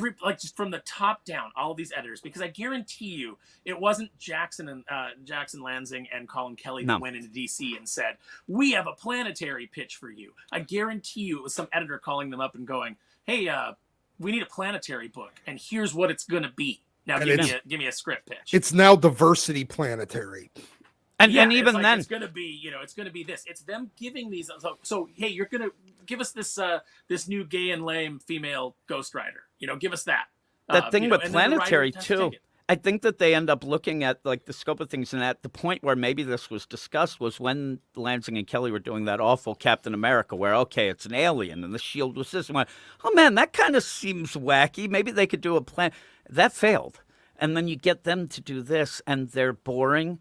That this whole play it's just going to bomb. And a thing like that Doc will probably be more mad about, if anything, is first off, you're tainting, the name of planetary. But if you're going to get a return, do it right so you can actually have a return and maybe get some good issues out of it. And this isn't going to be it. I mean, I hate to say, but Warren Ellis is out there.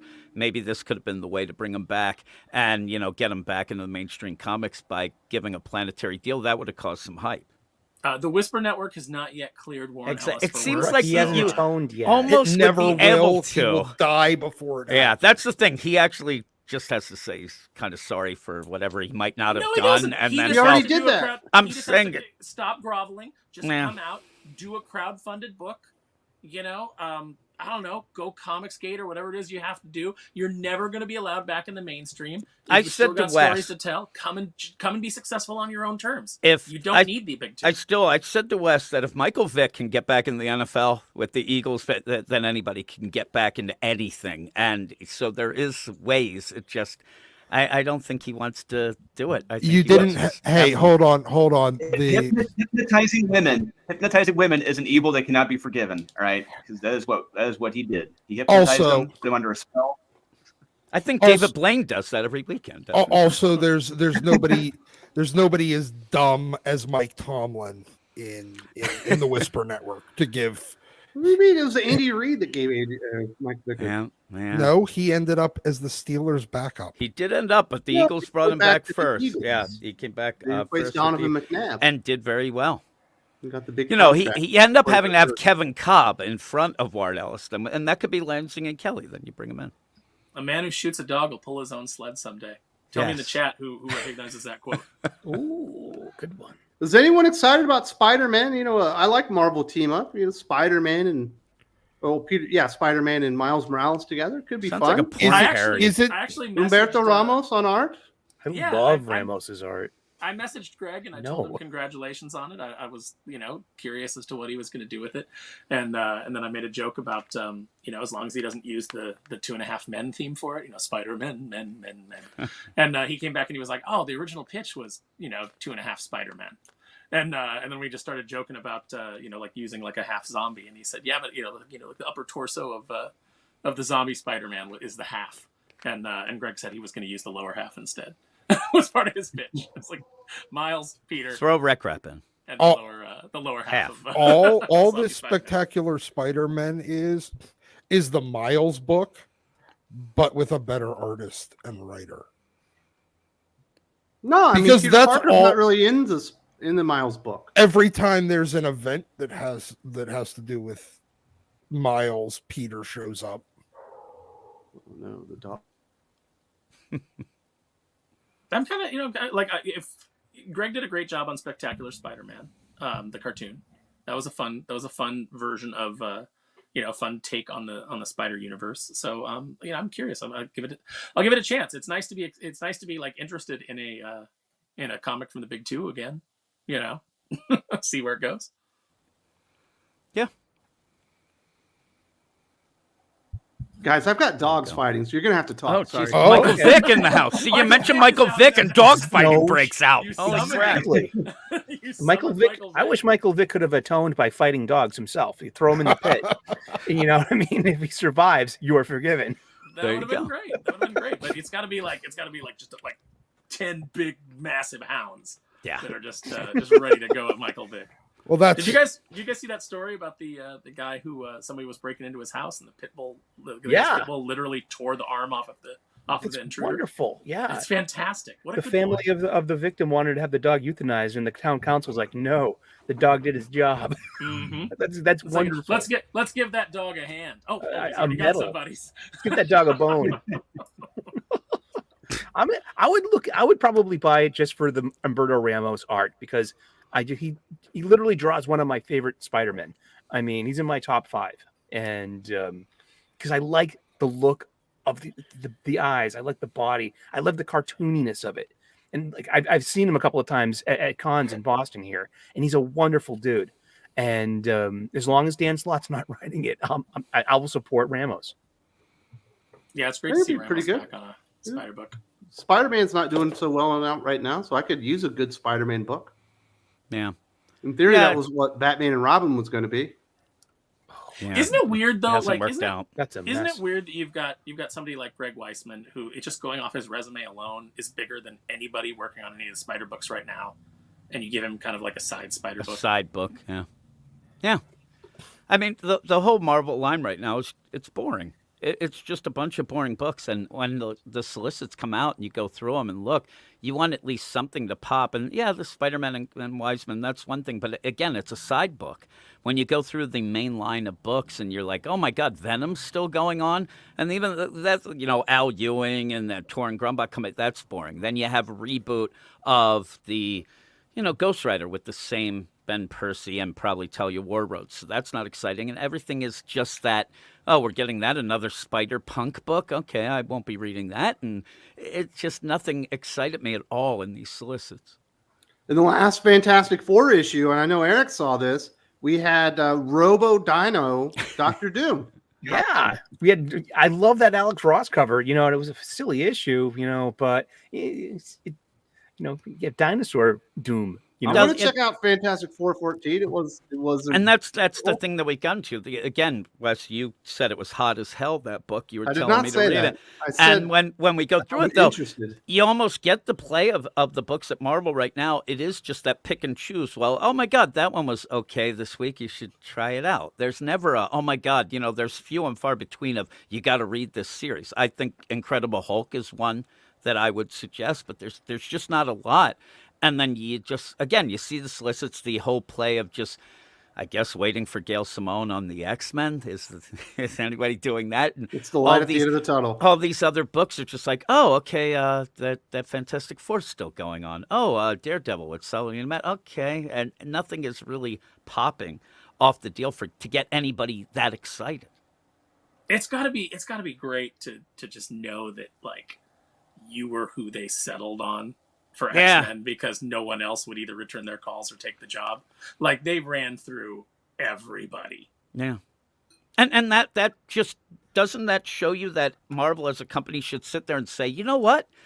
Maybe we should put this away for a bit. I mean, if you're there begging people to write your book and they don't want it, there's something wrong there. That isn't fans being toxic. These are people who are like, writing the X-Men is not really good for my career now. Writing even Batman, at points we've heard that people have turned it down recently. That's bad. That is nothing but bad, and you can't spin it any other way. Books people would have killed to be on. Yeah. The books that launch careers and put you into the stratosphere that you actually, people are saying it's a down step for them. You got to do something about that, and you're not going to do it by adding more books by the same lame writers. Freeport says it's mandated they have to have at least like 12 X-Men books. Yeah. Though.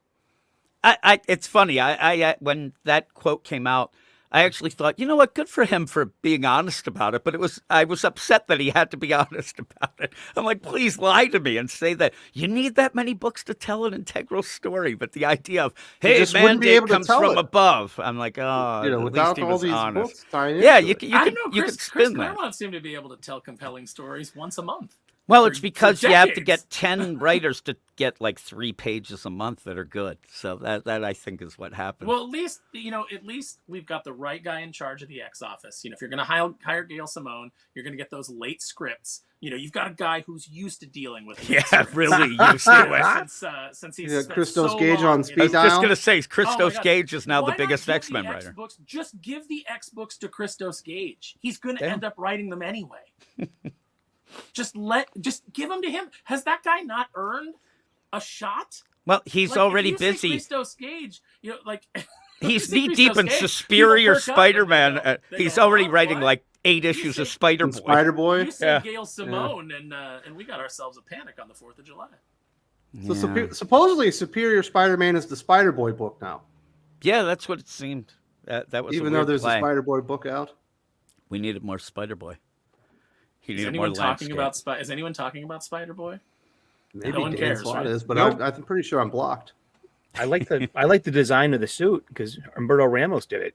I mean, Dan doesn't talk about about what he's it. writing, Wes. He talks about what we really want from Dan Slott, which is his take on the social and political issues of the day. exactly. That's what we go to Dan Slott for. Dan made it known you cannot ruin characters with 80 years of history. It's impossible. Yeah. You cannot make them less important. Ask There's Luke no Skywalker way about that you could make them so unimportant that every Tom, Dick, and Harry would just turn down the opportunity to write on the X-Men. Again, the people are saying that Pasquale, for the Reed Richards deal, that they went through a bunch of people. Again, when that starts happening, you realize that you might have something bad on your hands. Apparently, they want the budget to be smaller, so they couldn't go after Yeah. Adam Driver and Jakey Gyllenhaal. Why would you want them anyway? You don't like Jakey? He's already been in the MCU. That's not the problem. Is you've run through so many actors on so many roles that who's left? Did Just you ever watch Go get NYPD some Blue, Aaron? unknowns. Yeah, I watched it. So I watched the entire thing on Disney Plus or whatever, and once you get past season 6, you start seeing the same actors playing like criminals again. Oh yeah. You get And Law and Order I did definitely that saw too. the guy that was in Breaking Bad, the guy that was from South America that owned the chicken place. Oh, Giancarlo Esposito. Mhm. Yeah, he was definitely 2 different characters in that show. I was like, and that was only two seasons prior. I was like, now he's in a wheelchair. What you need to do is you just need to cast. You do your cop show, and then you just have every criminal be Jonathan Majors, because he's so good. He's so good at both getting in trouble with the law, but also just playing so many different varied characters. All those Kang variants are so fascinating to watch. He went to clown school, went to clown school for that role. Yeah, that's one of those weird things, Drew. You read, what was it, Timeless last year, right? Yes, it did. It was actually a pretty good issue from Jed McKay, but they were setting up that Kang was going to be the big villain for Marvel Comics in 2023, right? But not just that, they were setting up Miracle Man too. At the very end of one of the issues, they showed the Miracle Man logo, and the guy was like, "What does this mean? I don't know what this means." Yeah, Like, yeah, but they what relaunched the hell Miracle happened Man, with but that? where was Kang? I don't remember even seeing him anywhere.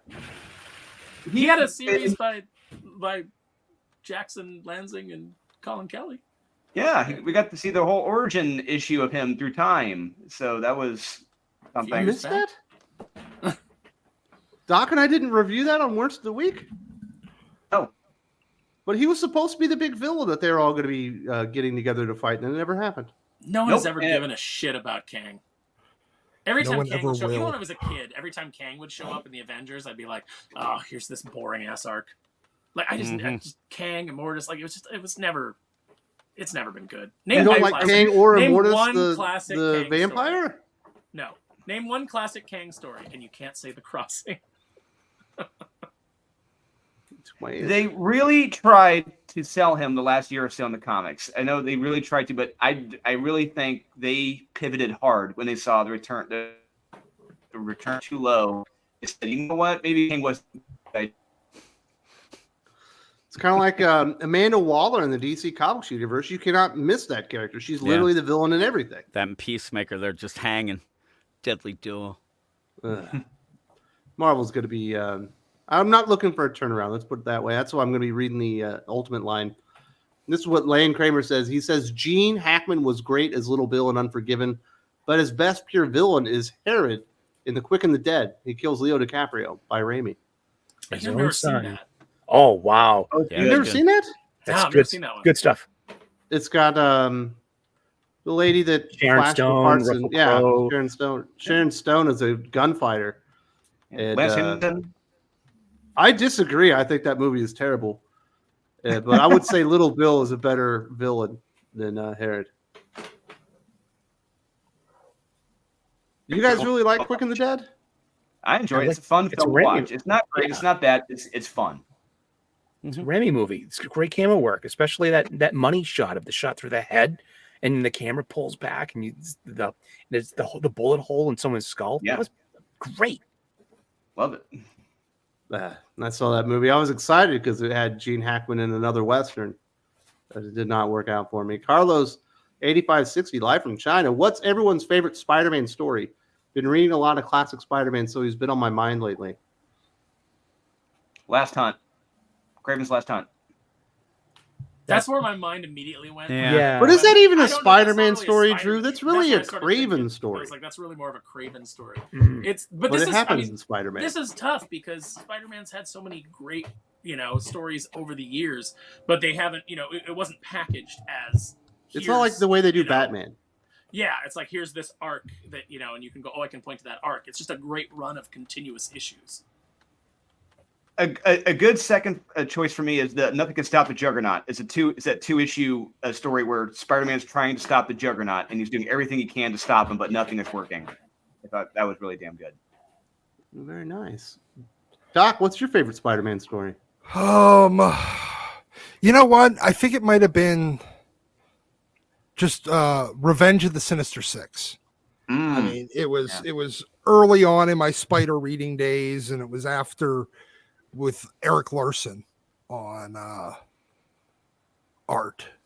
I still want to figure a Doc Ock in that white suit, man. Yes, the white suit Doc Ock with it was great. Good fun. It was that typical run Spider-Man through the gauntlet of all these villains. I like it. Very nice. There's been a recent story. It wasn't called Spider-Man. It was actually called Joe Fix-It. That's also a really good Spider-Man story. It's much more about him than the actual Hulk. That was weird. Mm-hmm. Jim, what's your favorite That's what Spider-Man? you do. You call something, with one character, and you bait and switch it to another. Mine's a tie. One More Day or Rain. I think those are my two favorites. No, I don't really have a full out deal. I'm going to throw a brick at you if you say One More Day. I'm just going to go. I end up where, again, it's one of those things. I'm not the biggest Spider-Man fan out there, so usually it's just, kind of pick and choose type of deals. But it's funny because Craven, that's the one that I think of, but you're right. It's not much of a Spider-Man story. So yeah, I really don't have a full out answer. Really, I just like a bunch of things equal. I mean, if you asked yourself. me what maybe my favorite run of issues is, I could probably answer that a little easily. But yeah, it's just right, picking Eric. out one story. Wreck Rap stories. Wreck Rap. Probably Wreck Rap. I'm sorry. I have to go to Spidey's Craven's Last Hunt because I still have my originals. My mom kept those. They're the only comic books of all. What are they comic books graded? Throughout, they're probably about an 8, and or less. You need to somewhere get those between a things 6 in and and an 8. sell them. Hell no, they're mine. That's money to go to the cons next year. My descendants can sell them. I'm keeping them. Are those expensive now, Doc? What? The Craven's Last Hunt issues? Are those pricey? Some of them are. Yeah, a couple of them are. Yeah, I was going through them, and I was going through my Overstreets too, and I'm like, wow, this one's $35. I think part 4 is, something like that. Yeah, like it's 2 out of the 6 are pretty up there. I like the Spider-Man story where he's realized the Venom or the black Spider-Man suit, there's something wrong with it, and Reed Richards is like, oh, that's a parasite. It's like And right then after the bell tower and all that Wars. stuff. Yeah. Got the classic origin of Venom. There was kind of also stuff. there was this free comic book mail. You could call this number and get a free comic book, and it was about abuse awareness, and it's this famous thing where Spidey got abused, as a kid by a friend. Yeah, And I I called and sent this to like all my friends just out of sheer shits and giggles. It was like 1985, and yeah. Didn't Garth Ennis write a Spider-Man story where like the bully made him eat dog shit? And it was basically like the scene from Step Brothers where it's like, I got a belly full of white dog shit in me. Now you're hitting me with this bullshit? I like when Garth Ennis had Spidey show up in his Punisher and Spidey is knocked out. And so Frank's using Spidey as a shield to fight the Russian. And Spidey wakes up and says, what happened? He's like, oh, we had a team up. Wade says, Kang Dynasty is one of the best Avengers stories ever. Eat that, Aaron Sparrow. I don't see that part I don't see the eat that Aaron Sparrow on there. No, well, he clearly was speaking to you. He wasn't speaking to me said, about that. You're the Kang, one that said that Kang was mid and had no good stories. Kang Dynasty. I love Kang Dynasty. It's a great story. Kang sucks. You can't even answer the man's challenge. You just have to making fun of his spelling. The coolest Kang was that cartoon where he just had the lines down. He was bald and he didn't have a helmet, and it was just a bald blue guy with lines down his face, and he had 2 swords on his back. And Hawkeye looked like Shaft from Youngblood, whatever cartoon that was. That's the best Kang story. There we go. Do we want to talk about Comixology real quick, or do we want to wrap this bad boy up? Let's talk about Comixology. I what's up with the Comixology that like it doesn't sound like you're losing any of your funny books. Is it? Or Comixology you can't use anymore. You're going to have to use the Kindle app if you actually want to read your comic books. Yeah, and it's a terrible reading experience. Okay, but if you've transferred them over into your Kindle, you should still have your collection. Mm-hmm. And you got to do it by then, or else I think you might lose access. You're going to lose access to all those treasured Comixology originals that you cherish so much. Yes. No, but they used to do great sales on collected editions. You could get like all the like X-Men Masterworks for really great prices. They would bundle them up. And that was the best thing about Comixology. Buy physical media. Don't buy digital media. You don't own it. It's kind of hard when you're in the Philippines and there's no comic book shop on your fucking island. Yeah, I mean, shipping is expensive. Sometimes you got to go digital. Well, I mean, you're a special case, Wes. But you know what? All these things exist on the beautiful pirate sites that I used to heavily oppose, and now I'm just like, yeah, I get it. I get why you wouldn't want to pay for any of this. Exactly. I love the pirated comics, and I will go back and buy the ones that I like every time. I like that. Yeah, that's kind of the thing, isn't it? Like a lot of people. I mean, obviously, there's a bunch of deadbeats that won't ever go and spend a dime on it, and they're always the ones that have the loudest voices on Twitter, demanding things and demanding, you do this with this character and honor my ship and all of those things that they scream about while never spending a dime. But real comic fans will go and hit the pirate sites, read a bunch of comics, and then if there's one that they actually like, they'll go out and buy it. Which is funny because that's kind of the manga model where you get like the first 3 chapters usually free, and then they let you decide if you want to go from there because they're pretty confident. You can't do that in American comics because you'll read the first 3 chapters and they're done. That's the thing. If you're not confident in the deal, it doesn't work. So yeah, that is trouble. That's very much. I actually recently went to get a comic on Comixology just as it is now, and I thought I had to be a rocket scientist. I'm telling you, it took me forever to give them my money to get a comic book. I could not find what I wanted. It was something that week. I just think it's an enormous failure on the part of Marvel and DC Comics, Drew, that they let Comixology become the premier name in digital comic books, and they basically let Amazon just take control of the future of digital comics. And now they're trying to catch up, with the DC Universe app and Marvel Infinity or whatever it is. And they're too expensive, and nobody thinks about them when they think about digital comics. And now Comixology doesn't exist anymore because they're fucking morons. Yeah, really. I mean, the minute that announcement took place where Amazon was buying Comixology and the guy sold it, I'm like, oh, that is it. I just knew right away. That was the end of it. And they're just going to let it die. And that's what Amazon did. They just let it die, didn't do anything, didn't put any money in it to invest it, to make it get better. Whoa. Nothing. They paid. They've got Mags Massaggio exclusive comic books. Oh, gee, that's right. I forgot. And upgraded to Scott Snyder. And now the person who was in charge of all of those great Comixology originals is over doing Distillery, which we're hearing continuous big things about. I don't know about you guys, but it's been nonstop Distillery. Eric Distillery. O'Sullivan loved Distillery. He bought the Just- Jock book for I bought that $9. Jock. And you know what's?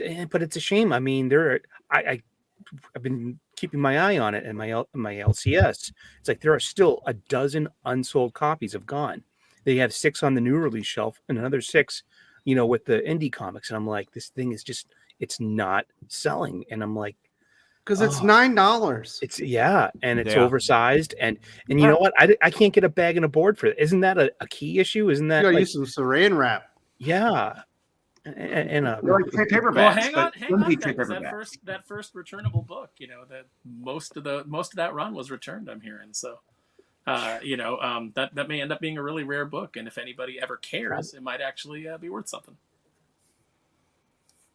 What do we give Distillery, guys? What's the an A for time effort. But time wise till it folds.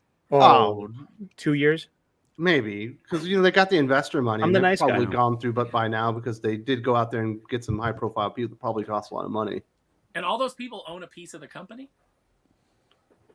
Well, a piece of nothing is nothing. Yeah. Yeah.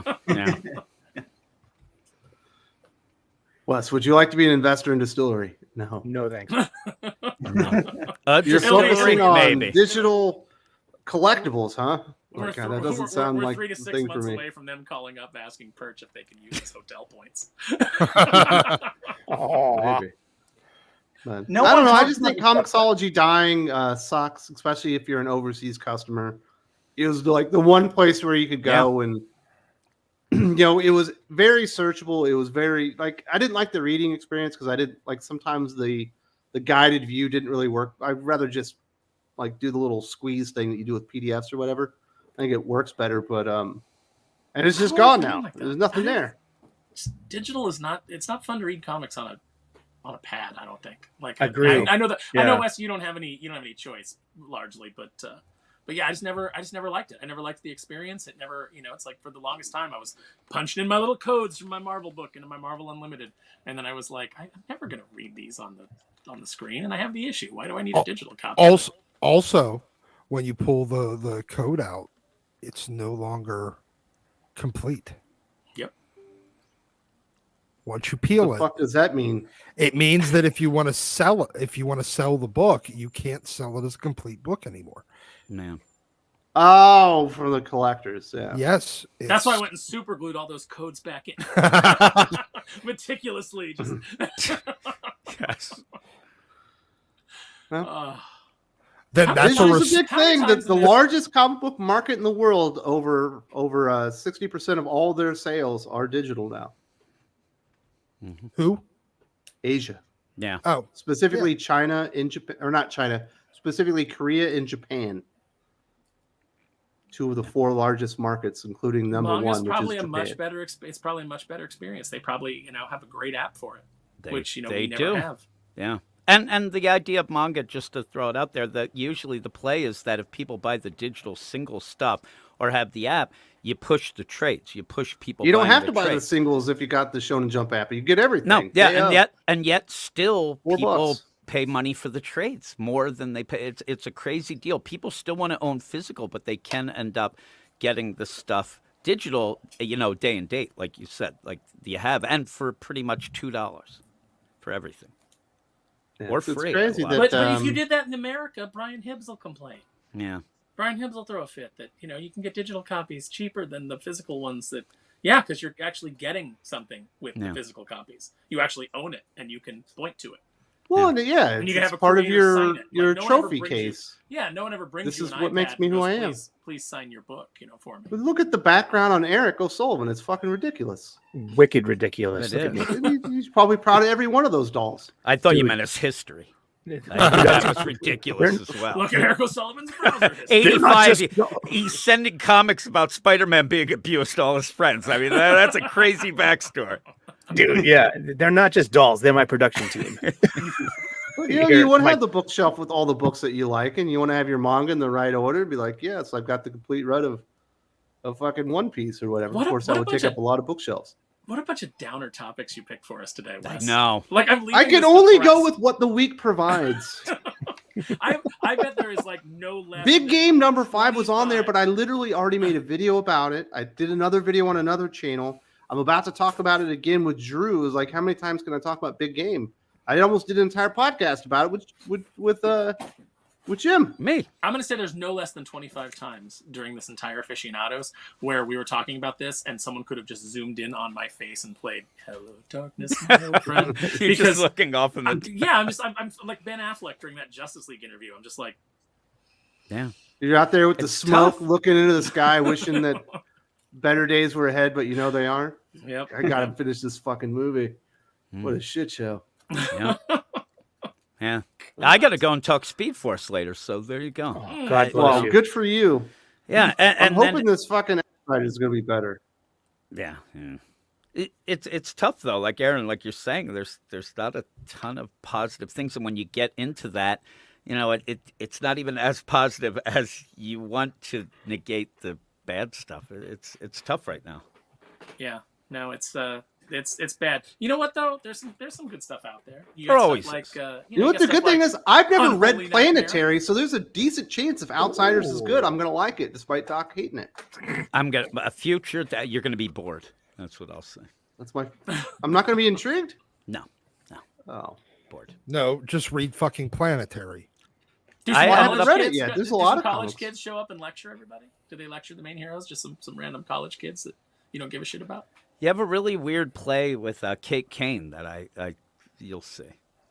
she's like making out with a dude. No, she's talking Why about is her Kate mother Kane- who's dead. Why is Kate Kane in a Planetary book? Well, that's the enigma Well, we you'll all have find to out on solve. Monday when Doc and I review it. Yes. No, because you know what that is? That's the editor going, I don't know, we got Planetary. And they're like, all right, we could probably do a Planetary story. All right, but stick Kate Kane in it. Luke All right, Fox well, let's and Kate end Kane. the fucking the downer stream. Apparently, Aaron Sparrow can't handle anything. Let's get some good comic book recommendations, Sparrow.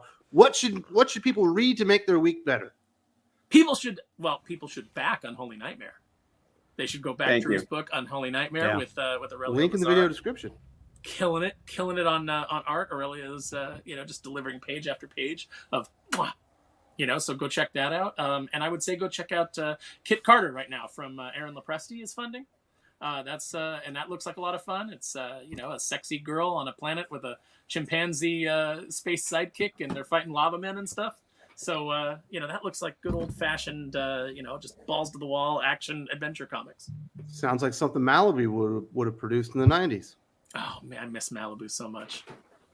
Well, Marvel own them if they ever want to do anything with it. No, they never will, because then they'd have to pay royalty. The way those deals are set up, they'd have to pay royalties to the creators, and Disney ain't about that.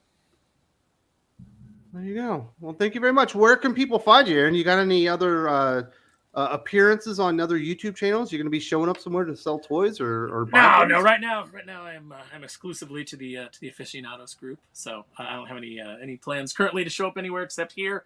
Max's Man Cave, Pop by Culture with Josh on Tuesday nights. That's two other channels. What are you talking about? But they're all Aficionados. Oh, it's all part of the it's vast the Aficionados West like net- umbrella. Yeah, it's the West The network network. that you've built.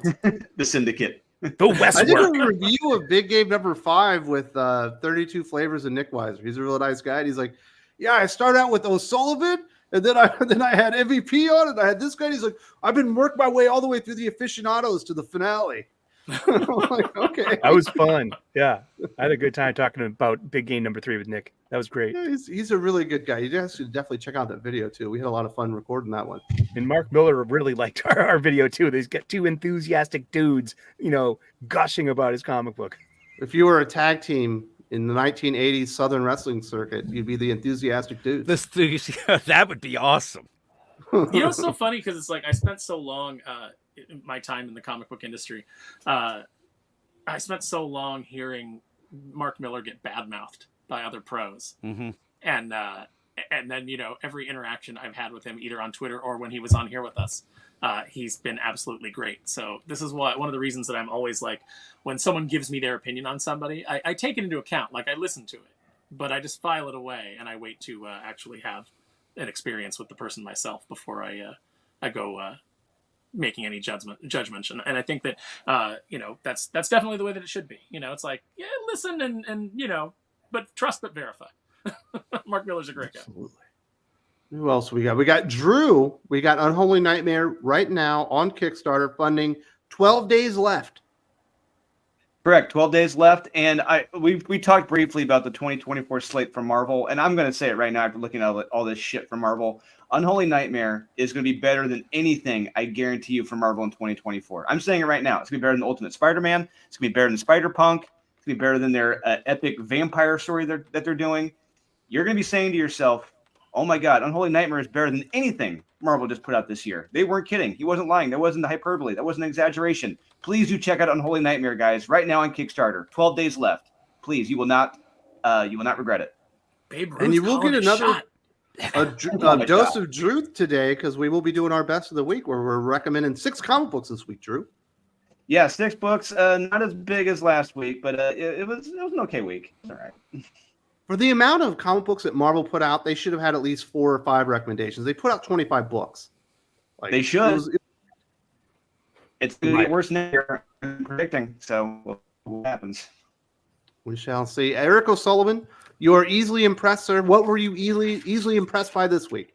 I have my ubiquitous brown paper flat bag full of funny books. I spent about $33 this week at my local comic book shop.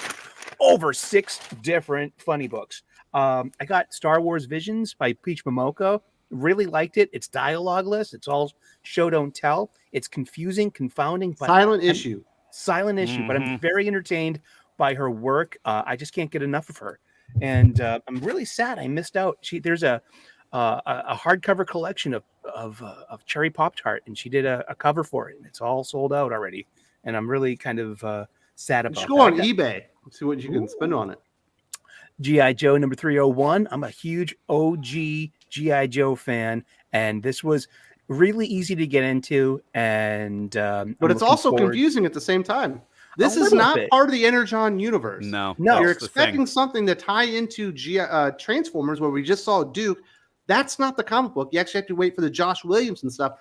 This is a continuation of the Larry Hama Real American Hero run, but with better art, because Chris Mooneyhand destroyed it.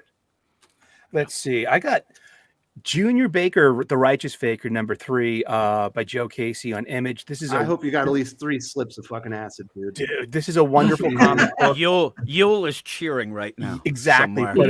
If you guys like late 80s, early 90s DC Vertigo stuff, this is something for you. The art quality in this, it's all raw pencils. It's wonderful colors. It's a confusing story, but I think it's all gonna come together at the end. It's really fun. I got Green Lantern number 5 by Jeremy Adams. It's, the worst thing you can say about a superhero comic book, it's safe as milk. I mean, serious, but I like Jeremy Adams. I want to support him, and I'm a huge Green Lantern fan. I missed out on Last Ronin when it came out, so I'm really appreciating IDW doing a reprint.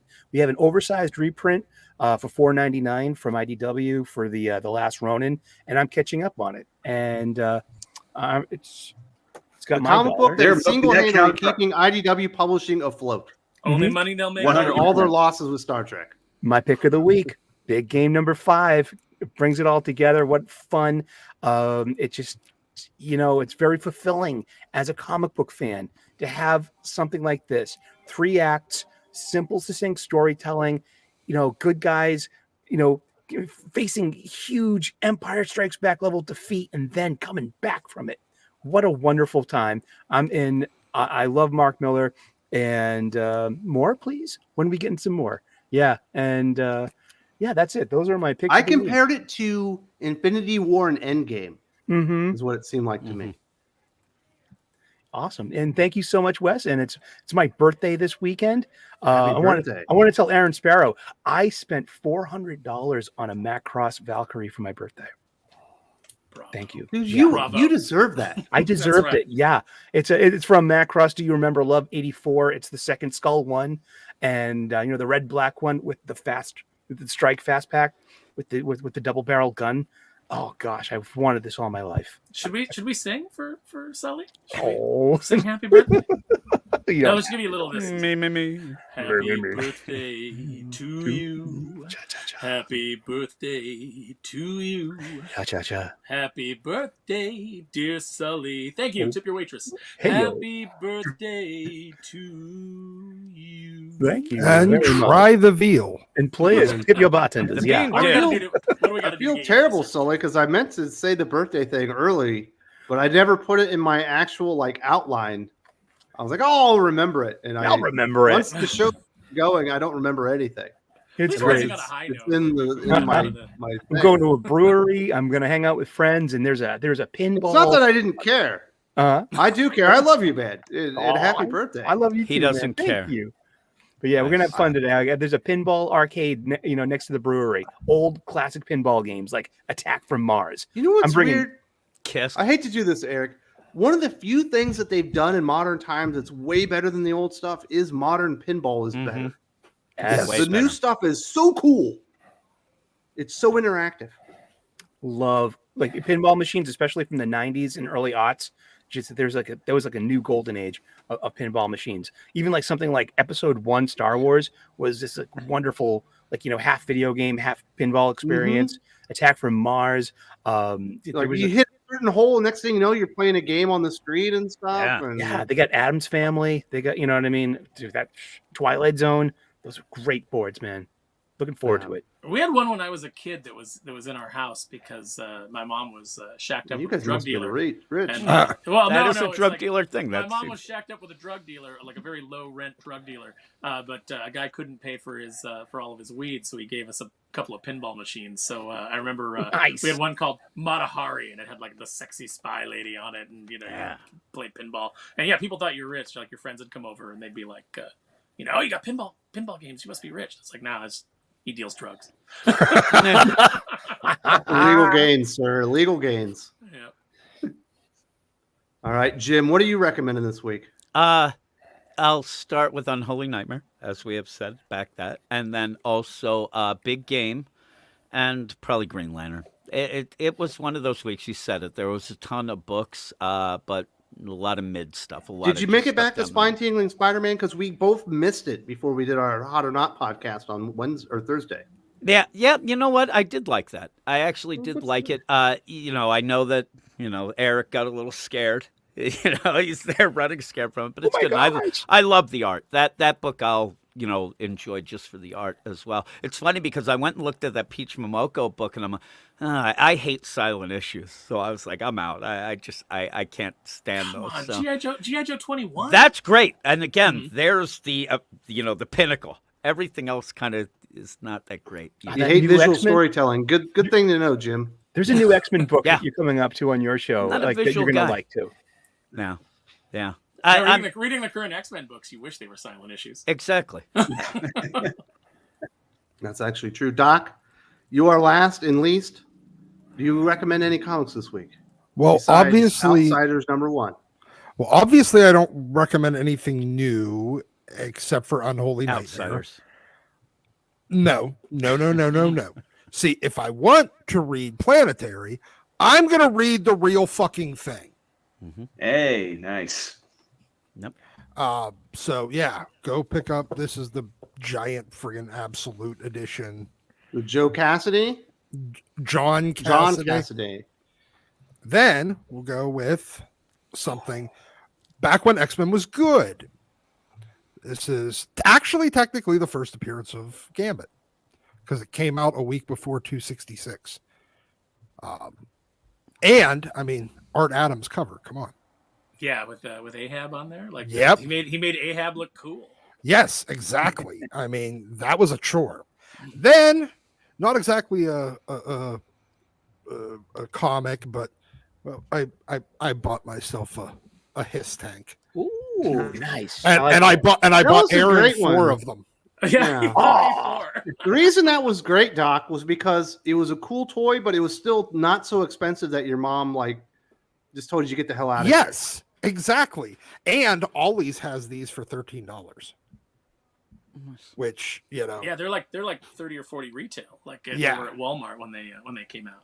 Yeah, weird because they're like $12. They've released it so many times, but I just keep picking them up, and the ones that Doc got was kind enough to grab for me. I think I might customize them out. I might do some desert hiss tanks this time. Let's see what we have inside of this planetary. Ooh, Beautiful art. beautiful art. And this, I have the omnibus at home. yeah, That's this. awesome. The great thing about Planetary, if you've never read it, is it's essentially a love letter to 20th century fiction. Mm-hmm. Each issue is essentially a different story with it's a different genre of 20th century fiction. So you'll have one that's basically an homage to like Captain Marvel. You'd have another that's, well, let's see, which one was this? Like Godzilla and everything else. Yeah, there was a Godzilla one. There was an homage to like John Woo Hong Kong cinema.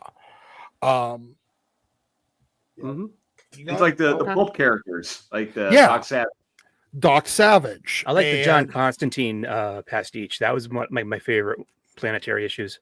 Yes, and how John Constantine essentially becomes Spider Jerusalem throughout it. And well, it was basically all of the Vertigo characters. It was so, and the best thing about it is that the bad guys that are actually kind of recurring throughout the background of the entire 27 issues are the Fantastic Four. Yep. Yeah. Doc, the big question people are all asking: What is your camera dirty, or is it just the light reflecting? It's the light. I think it's mostly the light, and I'm pretty sure my camera's dirty. I haven't fucking cleaned it, and well, I normally keep it covered. The so answer's yes. It's probably adhesive, actually, on my camera. Monarch lens. says it's Vaseline. Yeah, I saw Not distinctly possible. Like from He's what doing was the that, Kill Garbo. Bill Volume 1? Yeah. One of the worst Vaseline scenes ever. Yes. There's like shit smears in it and stuff. Mhm. Oh, Well, let's leave on that Thanks. note. No, I want to say wait. thank you very much, everybody. Hope you have a wonderful Thanksgiving. If you're backing us on Patreon, you will see Jib and I on Thanksgiving Day. He's such a loser. We're going to record that day. It is true. It's very true. He just wants I'm a break from loser. his family on that Yeah, day. they're all ditching me. They're all going to eat without me. So there you go. I forgot to check the chat and see if anybody got the quote that I threw out about a man who shoots a dog will pull his own sled someday. But send it to me on Twitter or Instagram if you got the correct answer. Boom. There you go. Yeah. Don't forget to root for Thanksgiving. Missouri over Florida today. We need that big win.